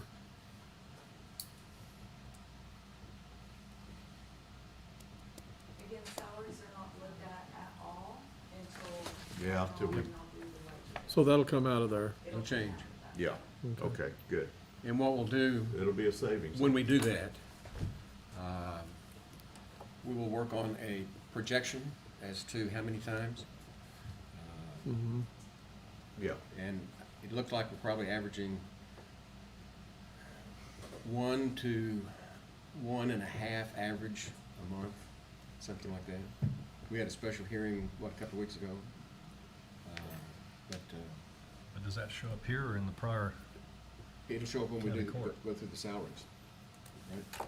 Well, no, there should be a No. special line, I don't have it in front of me for court reporter transcript, so it wouldn't be in salaries. no, it should be back in the Yeah, the previous other one we the looked previous, at. That's what I thought. And it still should be a great reduction. Right. Yeah, I didn't touch salaries at all. Right. That was under- And so do we need, are we gonna need, because of the new system, the way we're doing it, do we need to add anything for that? Or we're just gonna create a new Yeah, it line? should be in one of the, like, I don't have it. Yeah. But it should be in one of them where we added quite a bit for transcripts. Okay. But it'll be a lot less than the salary. Yeah, Because Commissioner Court doesn't have to have one, is that right? Right. Right. We're using the new system. that We're trying out. going electronic as much as possible. Yeah. Well, Okay, anything else? Jump down to fire protection. That's Department 14. Right now, this is the same as last year. yeah, The EMS Right. has built-in increases. I have not heard from the city yet. It's a little bit early. okay, I asked the VFDs at the last CARFA meeting and they didn't come up with anything new. Okay. So I guess they're happy. Non-departmental. Department 409. Wait, Back- let's go back up- back. back- yeah. Okay, Let's go back. To, the fire department, Fund Yeah. 14. You're saying it's the same, but the current budget's 1.94. Now, next page. Okay. Let's fix it, because I'm showing not to be right. Okay. Guys, I'm gonna suggest an increase on these guys. What they're doing, we didn't give them a penny last year, and that's the first time since you and I have been up here. We've haven't given them something, and, I think a small increase in what they're having to do, you two guys are in fire departments, you know, has anything gone down? Everything's gone up. You know, whether it be equipment or what have you. And, I think, some kind of increase is warranted. But now, Whether it be 5% or whatever, or just a dollar amount, but I think these VFDs need to. but is the reason you haven't given them an increase because they've got their tax base now? Only VSDs. Not all of them, four Who had ESDs. Well, all of them don't, I agree. not all of So, them. so are you And- talking about an increase across the board, or for the ones that don't have the? No, I'm talking about across the board. And, Well, they'll be happy to get a new increase, like I say. They didn't make a case for it, and I specifically asked. well, but- in the past, they pretty much relied on me. And then last year, since you were the liaison, Yeah. it went gone, but I would suggest the 5%, unless y'all have something different, a flat dollar amount or what have you. But these guys are an extension of the county, and we've seen it. When crisis comes, where do you go to? You look to your VFDs, and How many of these rely strictly on fundraising? Turtle Creek and? All of them do. to some No, extent, not some all of better them. than There's others. four. Turtle Creek's not in a, yeah, Turtle Creek's not in an No, ESD. they're not. Right. And I can't speak to all of them, but the one that I have seen, the two that I've seen are most familiar with are Comfort and Centerpoint.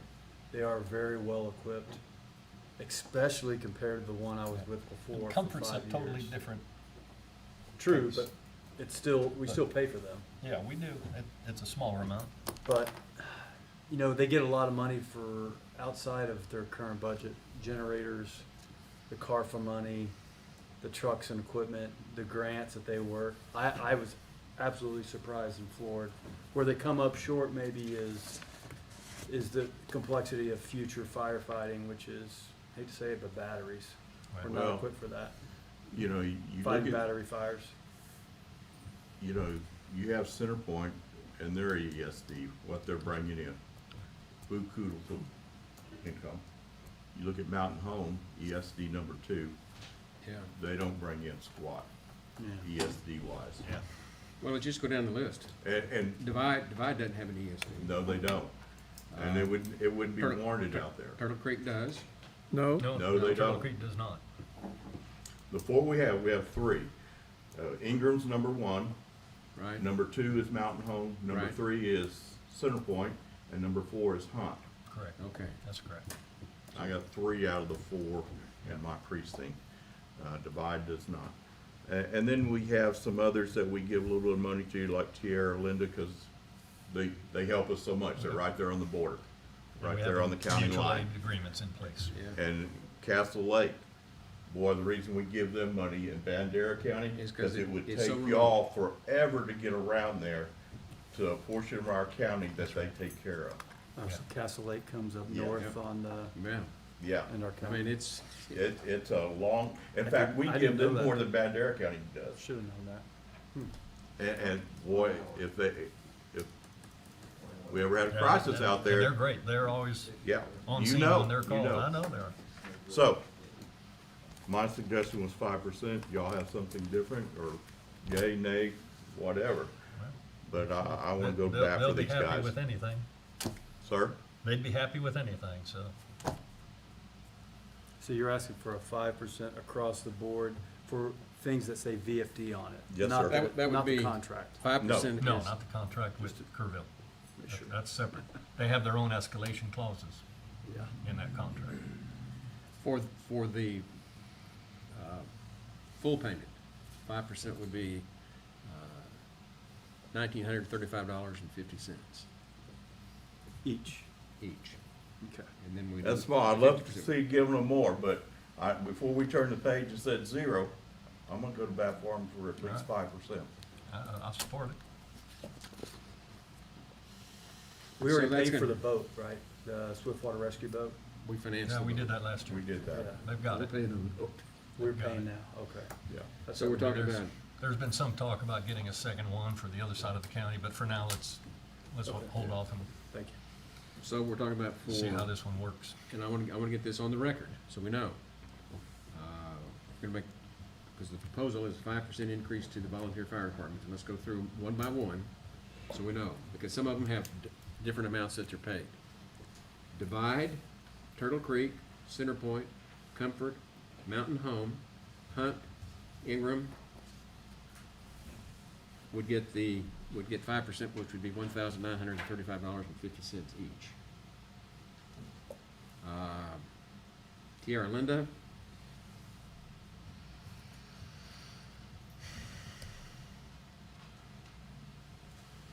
would be $665.50. And then Castle Lake and Carfa, No, not Carfa. not Carfa, That's just for the Castle Lake, Swiftwater. would be $332.75. And we're gonna have to take action on that at some point, but that's what we're putting in the budget, right? Okay, anything else on fire protection? Moving on to non-departmental, which is Department 409.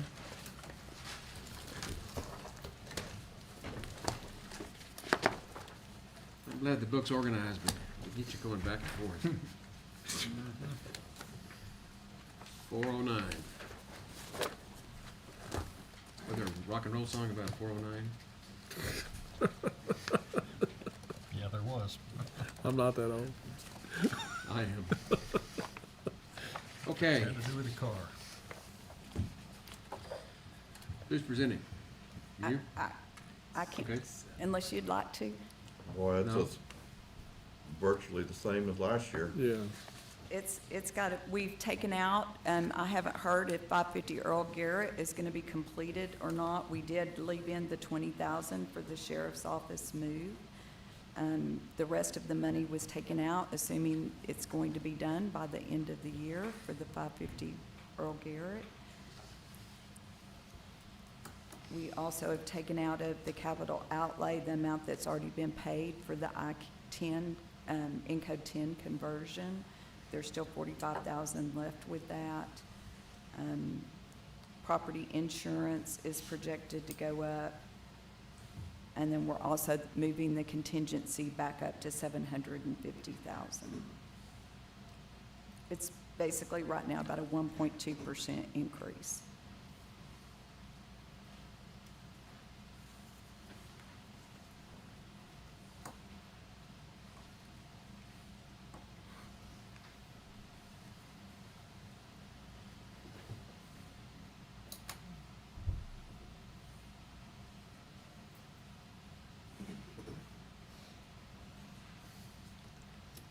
Any questions?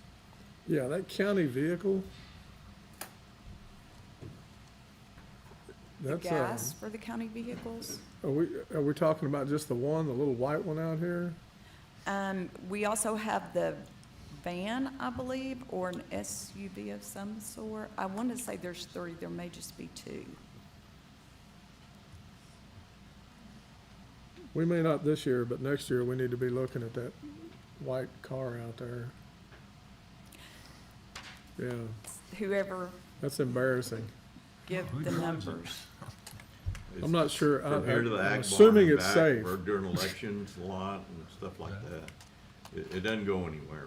But when you walk by and look and the dash is caved in the front end on the inside of it, I'm like, oh my gosh. I believe Bob asked y'all to consider that this Give year, it if to I'm Shane, not he'll fix mistaken, it. if I think back. Yeah, we've We got get a, another 50,000 out of it. Yeah, you're right. Does IT need a vehicle? Well, good, we got one for you out here. we'll donate that one to y'all, so now we have an opening for, The big increase is contingency, just to cover. What that is, but that's reinstating what our contingency originally was. right.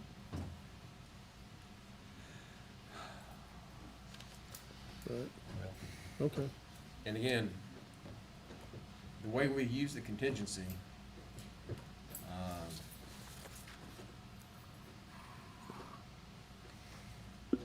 is for the unexpected things. Department by department, office by office. This year, we had a couple of grants that we received later, and that we didn't anticipate they were gonna need the match, and so that got moved. About 200,000 of it, I believe, got moved for the animal services building, the construction, About 200 went into animal services? for the building, yeah. Right.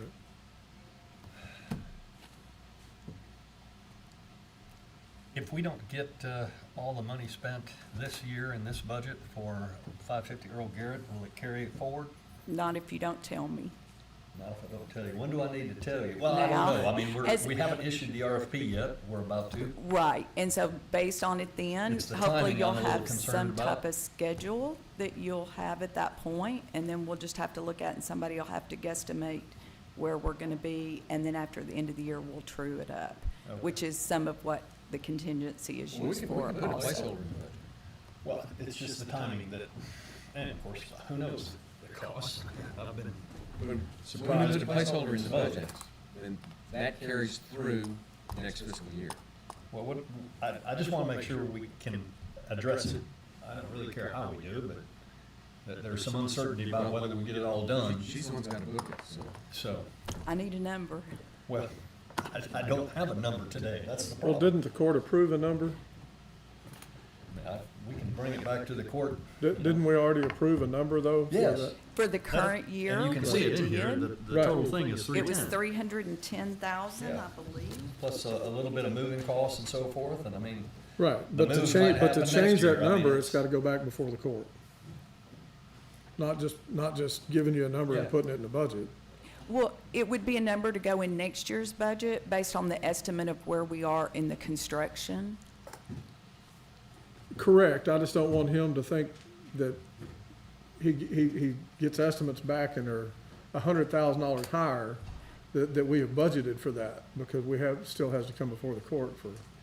Yes, and it would be brought in as a budget adjustment in the Right. next year, Correct. or discussed it right could be this now. year, I You mean, could discuss it right now if he don't knows know. he's gonna need an till we increase. get bids in. But in order to put a number in, we're gonna have to have something to support it. Yes. I understand that. I'm just asking about the timing of the process. I don't want to get, Well, we'd like to do it the budget season. We still have some time. It's hard to make a projection right now that would be meaningful, I would think, with not even having the bids back. So certainly, Judge Kelly, I would think by the time you came Yeah. out with your proposed budget, that we'll be further down the line and have more information at RFPs that come in? point. Charlie, when does that RFP due? I can't remember the 23rd. That's when the bids are due, or that's when it goes out? For 550? Yeah. It's on Friday the 23rd. Goes out or? Friday the 20th, I'm sorry, Friday the 20th of June, and the 23rd Monday will open up. We'll open, okay. Yes. Well, we'll have a much better idea. We're still in the budget process at that point. And, I mean, the good news is, Guardian, who has a big chunk of that budget, has revised their estimated cost downward. So we'll bring that separately as a separate contract because, we have decided. I understand there may be component pieces, and I don't want to get down in the weeds too much on this, but, it's all happening during the budget season. Correct. And if we see things by the 23rd, we can take action. Okay. We'll be making final decisions probably by the end of July on the budget. That's fine. So, We should know a lot better by then. okay. It'll be before the court. Okay, let's move on to the next one. ARPA, So ARPA is Fund 30.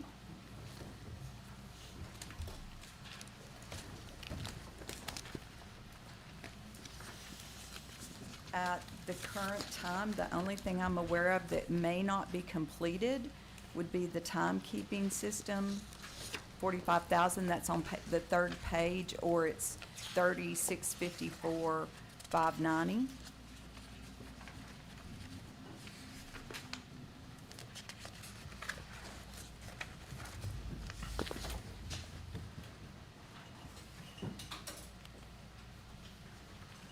I'm not on the right page yet. Where am I supposed to be?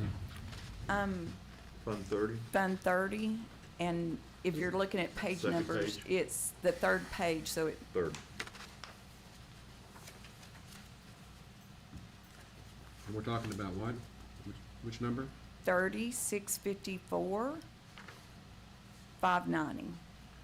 Lost revenue. 45,000, there's two numbers there on this page. Right?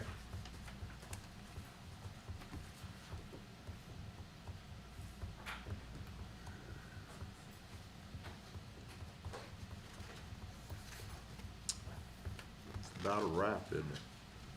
I'm sorry? ARPA, isn't it about a wrap, isn't it? It is, if you'll, on the front page, again, just kind of looking, not knowing exactly what interest will be for the rest of the year. We're got maybe about 500 $60,000 that will be remaining, that would be all interest. All of the projects should be completed that were paid with the total amount of the grant that we received, not the interest.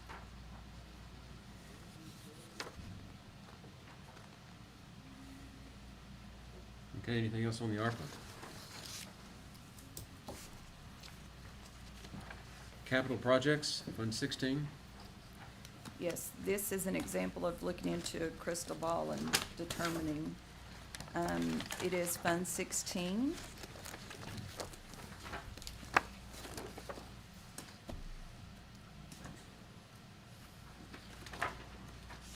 And so if you look at 16,682, 565.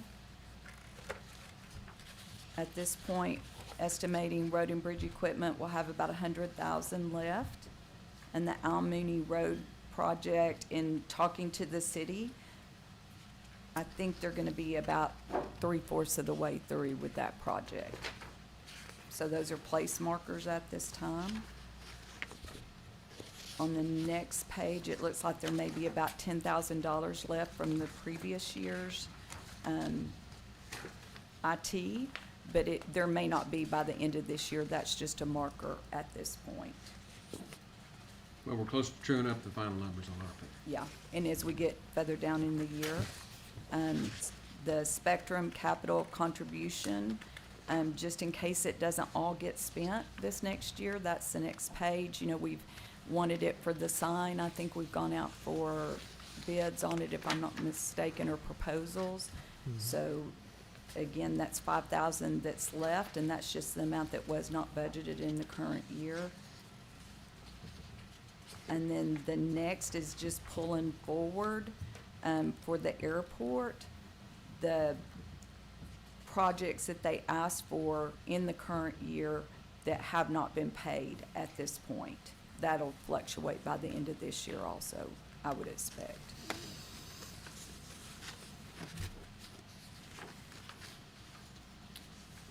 Okay, anything else on capital projects? Permanent improvements, Fund 70.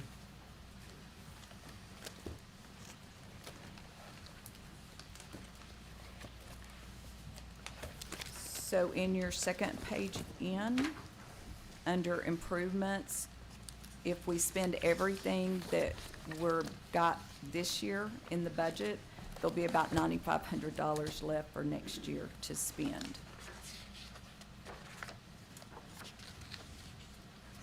Okay. Anything on permanent improvements?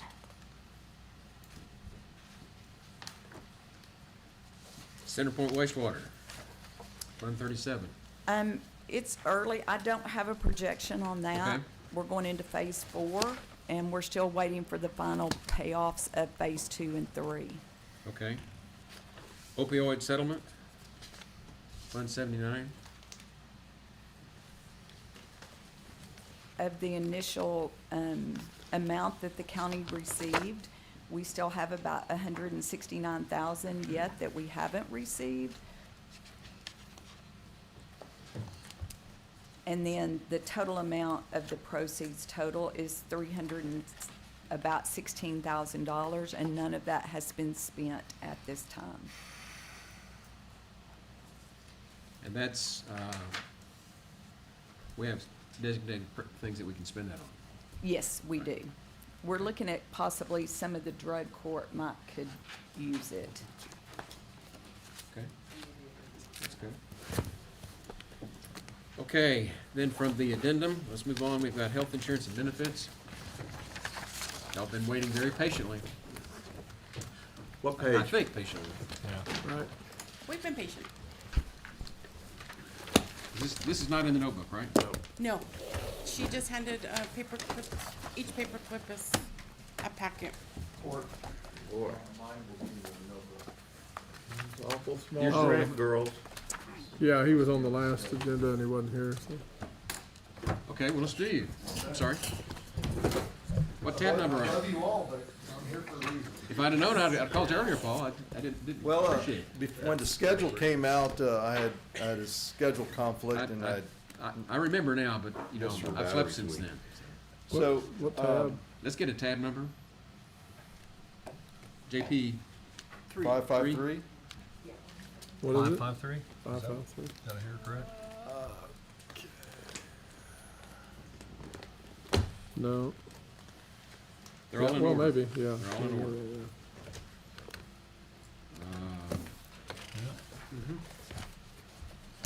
Three is 553. Spot Okay. on. Good morning, Your Honor, commissioners, members of the audience. As you probably already saw, my budget did not go up above 5,000, nor am I requesting any additional funds from last year. I'm actually reducing it by a few hundred for bonds. And that fluctuates from year to year depending on expirations and, but other than that, everything else is remaining the same. I just wanted to make sure if y'all had any questions, I'll be happy to answer your questions. As usual, you've done your very thorough job. Very detailed. Appreciate it. As you know, this year I submitted a grant for a vehicle replacement for almost $75,000. The good news is I came in first place. The bad news is it was first place right under where the budget amount stopped. And so we're still kind of early in that process. There's a possibility that maybe someone that got approved above me doesn't accept the funds for some reason, and maybe they'll help those that are below. I did get some support from a support letter from the senator's office as well. Maybe that'll help as well. I'm not asking for any monies this year. Next year I'll try to apply for a grant. I'm trying to do my due diligence to financially seek those grants and try to help as much as possible. But if all fails and my backup plan fails, then next year I'll probably come to the court requesting funding for a replacement vehicle. As the court knows, there's two vehicles in my fleet. One's the primary vehicle and one's a secondary vehicle that's used by the reserves. And actually, my plan was for it to be used for the other constables' offices as well as a backup vehicle in case their vehicle's in the shop or, you know, a fleet accident or some sort. Matter of fact, that vehicle is currently used by Reagan since his vehicle's in the body shop for the hail damage, so he's been using it. So that was the whole initial plan on having this vehicle because none of the constables' offices had a secondary vehicle. And so we needed to have a plan in place. So that plan is in use. But at some point in the future, I'm going to just, you know, let y'all know, kind of give y'all a heads up that there may be, maybe next budget, a request for that if I can't get any funding otherwise. Yes, sir. And then, as you know, the majority of my budget, which my budget is, as you can tell, is very bare minimum. I mean, very bare minimum, skeleton.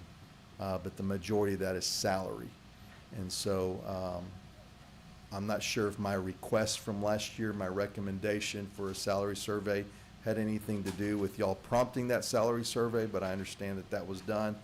And I just hope that y'all take that in consideration regarding salaries, since we are still a branch of law enforcement for this county government. And in comparison to other counties, we're the lowest in the surrounding area. So, unless y'all have any questions, I'm done. Paul, I believe, unless I'm mistaken, that you sent some information, you were tracking a particular bill that was in the current legislative session that might give constables, kind of Yes, like sir. SB 22.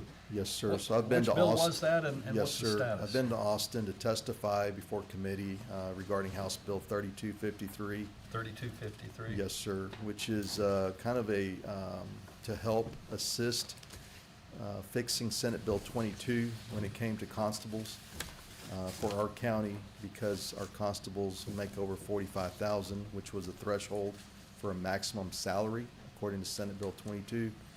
We were not able to apply for that grant funding, so it just threw us out. House Bill 3253 is similar to Senate Bill 22. It is going to be a grant If it goes through, right now it's under calendars, we'll kind of see where it goes from there. If it goes through, it tentatively for this county, it would give each precinct $150,000. And that could be used for equipment, vehicles, safety equipment, can be used for salary, and can be used to hire additional staff as well. So and there are some thresholds there as far as minimums that need to be. They did throw out the whole requirement of having to make traffic stops because they found that a lot of these rural constables' offices that were making $15,000 a year or $20,000 a year, they weren't even issued county vehicles. So how could they do traffic stops in their personal vehicles? So that this is kind of a cleanup for Senate Bill 22 regarding the House Bill 3253. Okay. We'll see. We'll see if it passes. Thank you. Yes, sir.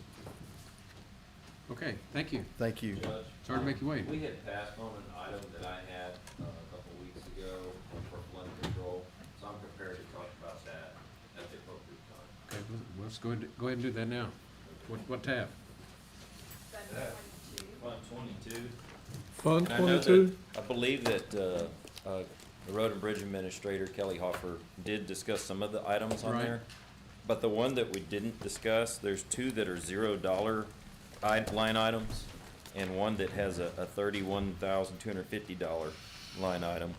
And I'd like to explain each one of them. Okay. So, Fund 22, line item 22-670-510 is the drainage master plan. We've discussed this in the past, that we don't feel like we need a drainage master plan at this time, but we foresee needing one in the next 10 years. So we have put our name in the hat with the Flood Infrastructure Fund through the Texas Water Development Board to apply for a grant. If we ever get that awarded, we'll need to cough up 25%. It'd be a 25% match for us. Don't know what it would cost for one, because we don't have a scope, because we don't think we need one yet. But eventually, we'll need a drainage master plan, just not yet. What we need is the next line item, which is 511, Center Point storm drainage. We know of areas in Center Point along Highway 27 that have issues with flooding. Highway 27 floods at these spots because the culverts that go under Highway 27 are only so big. When TxDOT revised Highway 27, they enlarged those, but the outlet downstream side, there's not an adequate drainage ditch to get the water all the way to the river. It's just been that way forever, and typically that's something that a local government picks up the tab on and makes happen. We've talked about it forever. We've been talking about it We've forever. talked about it, So it's- we you're not have moving forward. it's gonna be multi-million dollars when it's time to do it. And we have done some engineering, we've had some estimates, but what we turned in to the Water Development Board under the Flood Infrastructure Fund, before it's construction ready, they want you to go through a very particular process and a cost-benefit analysis and so forth. Those things haven't been done. And so, we, as a placeholder, put $31,250, which is 25% of $125,000, to hire a consultant to do that magic and get this project on into the construction phase. Probably won't need that much money, but we've been holding that. Now, the next project, and it's a $0 one, is dam integrity evaluation. And again, all of these projects, through the Flood Infrastructure Fund, they do it in series. They won't let you go straight to construction. They want you to first do an evaluation, and then they can see where you fall, and then they move you to construction once you get past a certain threshold. We put $0 on there because, again, this is a placeholder. There's no point putting money in there. We're not ready to do it, but sometime in the next 10 years, this is going to need to be done. Sometime, any day, we'd love to do the Highway 27 one. That's why there's money there. Where did we fall? We turned our projects in. We turned in all three of these to see where we would land, and we're in the top 30 of 200-plus projects. So top 15%, we felt pretty good about that. That ranked well. Water Development Board is having conversations with, I think, the top 3 or 4 of those projects that got, that ranked the highest, because they're very high dollar. We're talking tens of millions of dollars. And I can't remember how much money that the Water Development Board has in the Flood Infrastructure Fund, but those projects ranked really high. They were really high. There were other cities, other counties throughout the state. I don't even remember what the top 5 projects were, but I remember looking at the dollar value and going, wow, we're only number 30. I don't think they're going to be talking to us anytime soon. With that being said, if the court does not want to budget $31,250 this year and hold their breath and wait for the Water Development Board to say, hey, you're project number 30, we're ready to talk to you about this, that might be wise, but you'll need to budget it next year. So I don't think they're going to get to us in this year, and that's just me just holding my finger up in the wind and saying I think. I could be wrong. We could get a call 6 months from now, and then we would need that money. So I don't know if that's something that the court can, if you don't budget it now, you'll be able to pull it off 6 months from now on a whim. If you can't, leave it in there. If you think that you could pull that off in 6 or 8 months from now, just in case, then take it out and put it at 0. The dam integrity evaluation, Yes, sir. does any of that fall under the scope of what we just got through looking at on that $10,000 that we're?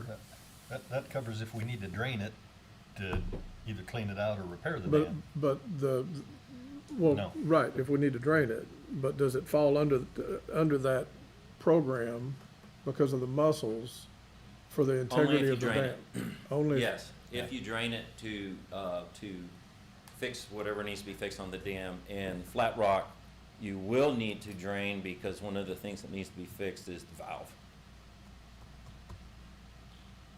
You won't be able to fix it without draining it. I was at UGRA meeting this last week, and they were concerned, and not concerned, asking questions about the Ingram Dam. And I said, well, I'm not sure what y'all are concerned about. There's a big old plug in there. That's But I right. said, but time will cause that to fail. Say It's again? metal. The what will cause it to fail? Well, time, because it's metal. I mean, you can't use a metal plug like that and not expect to have to go back at some point. Eventually need to replace it, eventually leaks. Yes, sir. Yeah. I think you're right. That's gonna happen. I mean, it's inevitable.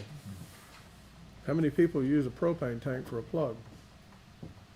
That's right. So We do in Ingram. I get it, yeah, I get it, yeah. Well, and it solves the drainage problem. I get Whenever it, it yeah. fails, the lake will drain. So in that evaluation, will that cover things like that, as far as the integrity of the dam and? Oh, yes, absolutely, absolutely. Yes. Okay. I don't know how that happened, but it's there. I don't know It's been whose working a idea it long was, but I time. know it wasn't supposed to be permanent. Yeah, well, So the things that would be evaluated in a dam integrity evaluation would be, what is the core of the dam? Are there any voids? And what can we fill those voids with? They have been filled in the past with grout. The grout is heavy, and the grout squishes the clay that is inside the core, and has created new voids. And the thing to do is probably to fill it with geofoam. We've had some success with geofoam on some small culverts. We did it at Brinks Crossing 3 or 4 years ago. Maybe it was even 5. Gosh, I can't remember. But great stuff, no pun intended. I know that's what you buy at Home Depot, the Right. great stuff, but it's geofoam. That's not quite the same foam. This stuff's better. But the other thing that they would evaluate, of course, is having operational valves. Because you never know when you need to drain a lake. Right. Right now, if we're gonna drain Flat Rock, it's gonna have to be with pumps and siphons. Don't know how long that would take. Yeah. But these are things to consider. Maybe you wanna sleep on it. I don't think they're gonna get to us in the next 12 months. I just don't. We're about number 30, and the 29 ahead of us, lots of money. And they're only talking to the top 3 or 4 right now. Yeah. I just don't see it. Probably remove that 30. Could others come aboard and It's not, that's and something move us up or down? I mean. I think what'll happen is that they'll go talk to and go, now what really is your budget? Can you skinny it up? And then that starts freeing up where now they talk to the, the next 5, 6, and 7, Yeah. 8, 9, 10. And then you start getting into some projects that aren't super huge, big dollar, but it seemed like the top 8 or 9 were really Yeah. big dollar. Okay. And they're gonna try to do it, they're going through their own process of prioritizing, and ours is a small dollar one, so I don't know if that makes us maybe bump up in the next 6 or 8 months magically. We just don't know. I appreciate you following that, Yes, sir. even as the press. Anything else? Okay, thank you. You're welcome. Third time's a charm. Gibson's. Oh, do that. This looks more official. Okay, Elda passed out these, spreadsheets. okay. So unfortunately, our insurance is increasing 8.2% for our medical. I'm sorry, repeat that? Our medical insurance is increasing 8.2%, based on our renewal received. Our dental is 8.3. As we know, that's driven by our cost, and right now our costs, our claims are high from the presentation Ernesto gave earlier. We were at 125%, and they like us to be anywhere between 85 and 90. So that's what's driven the high increase. I've given you a couple of options. The first spreadsheet is gonna be if the county absorbs the complete increase. That's what that is, and that's. If the county does what? I'm having trouble hearing. Yeah, speak louder. That's just for That doesn't help YouTube. us, that's just YouTube. Okay, the first spreadsheet is, if the county absorbs the complete increase. Is what we do now. Yes, no change to what's being done now. The second one is gonna be if you pass on the increase to the employees, who cover their dependents. And then the third one would be if you pass on some type of an increase to the employees. So instead of a full amount, maybe doing $25, which would be give or take about half of the increase. Just kind of some different options for you all to look at and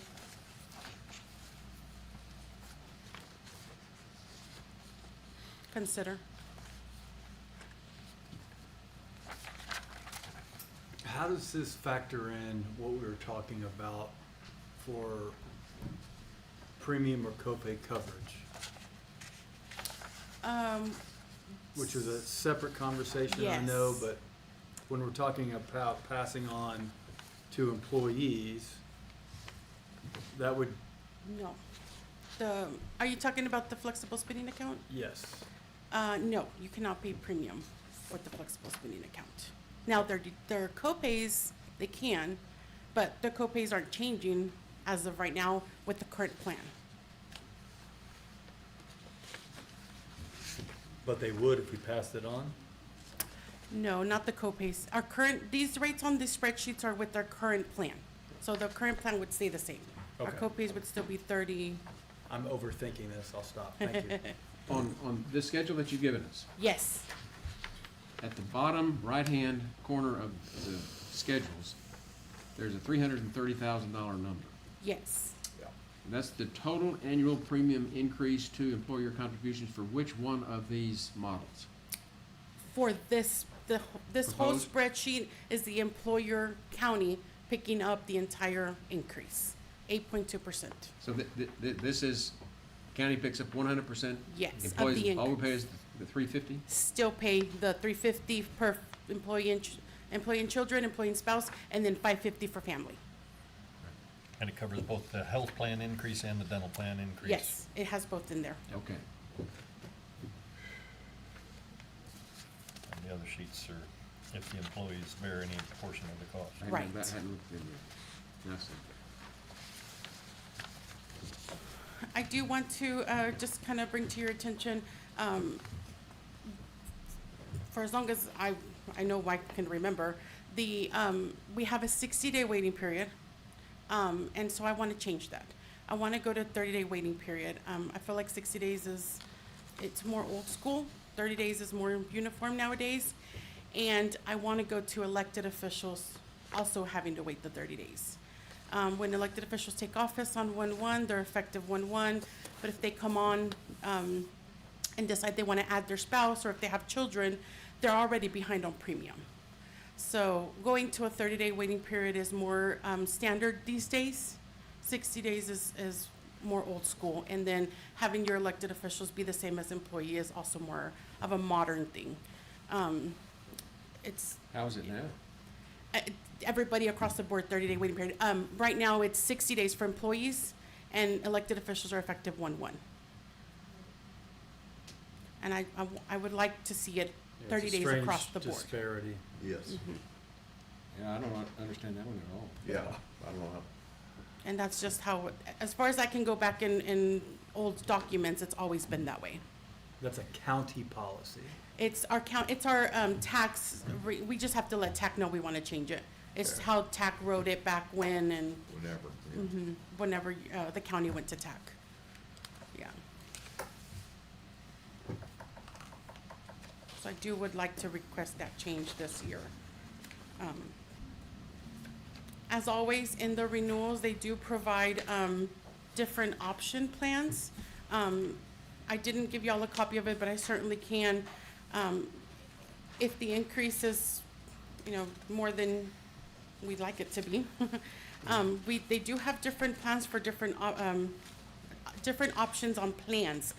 We could increase our deductible, our max out of pocket. If y'all want me to explore those options, or if y'all would like to see copies of those, we certainly can. Just as an example, one of the options is increasing your deductible to $2,000. Right now, it's $1,500. Their max out of pocket is gonna go from $4,500 to $6,000. Co-insurance stays the same. Office visit, it would go up $5. Instead of paying $30 at the doctor, they'd pay $35.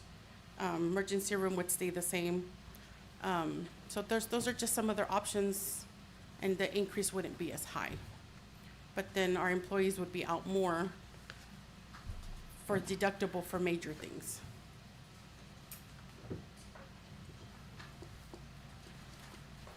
But Sylvia, where'd you get all these worksheets from? Is this from TAC? we make these are made in HR office. And then I gave y'all a copy of the email because it had a summary. And then I gave y'all the first few pages of the renewal, just because the packet is kind of big. But I can certainly email that to y'all if y'all want to see it. And it just has the new rates. It talks about the 60-day waiting period. And where's this captured on our worksheets up here, our funds? This I don't know that increase- it's in the budget book. Yeah, in the It's not budget in there book, yet. it's not. Because we just received them, yeah. We got them that Friday after when I presented that first budget workshop. Okay. We received it then, so then it takes us, we work on the spreadsheets. So it's not in the budget yet. All right, thank you, I just had to understand that. And then this, like, $330,805.20, where the county picks up everything, if you will, if the county Basically what- absorbs all that, that would be an Yes. increase to our budget. Yes. Because the medical and dental insurance costs are going up 8.2%. 8.2 and 8.3 on the dental. Yes, Thank you. yes. And that's currently what's being done. That's the current setup we have. Retirees, thank you. I made myself a note and forgot. We do have 11 retirees currently, and I do think, if I remember correctly, 6 or 7 will drop off next fiscal year. So FY 25-26. I'm sorry, I didn't understand that. The retirees, we currently have 11 covered, and in FY 25-26, about 6 or 7 are gonna drop off. Why would they drop off? They're gonna age out. They'll turn 65, and then they're no longer eligible. Medicare. Sylvia, I mean, I agree that we should go to the 30-day for employees. elected officials, okay, so if somebody gets reelected, do they then have a gap in their insurance for Nope. 30 days? 'Cause- Nope. But then it's not It's on- treating people equally.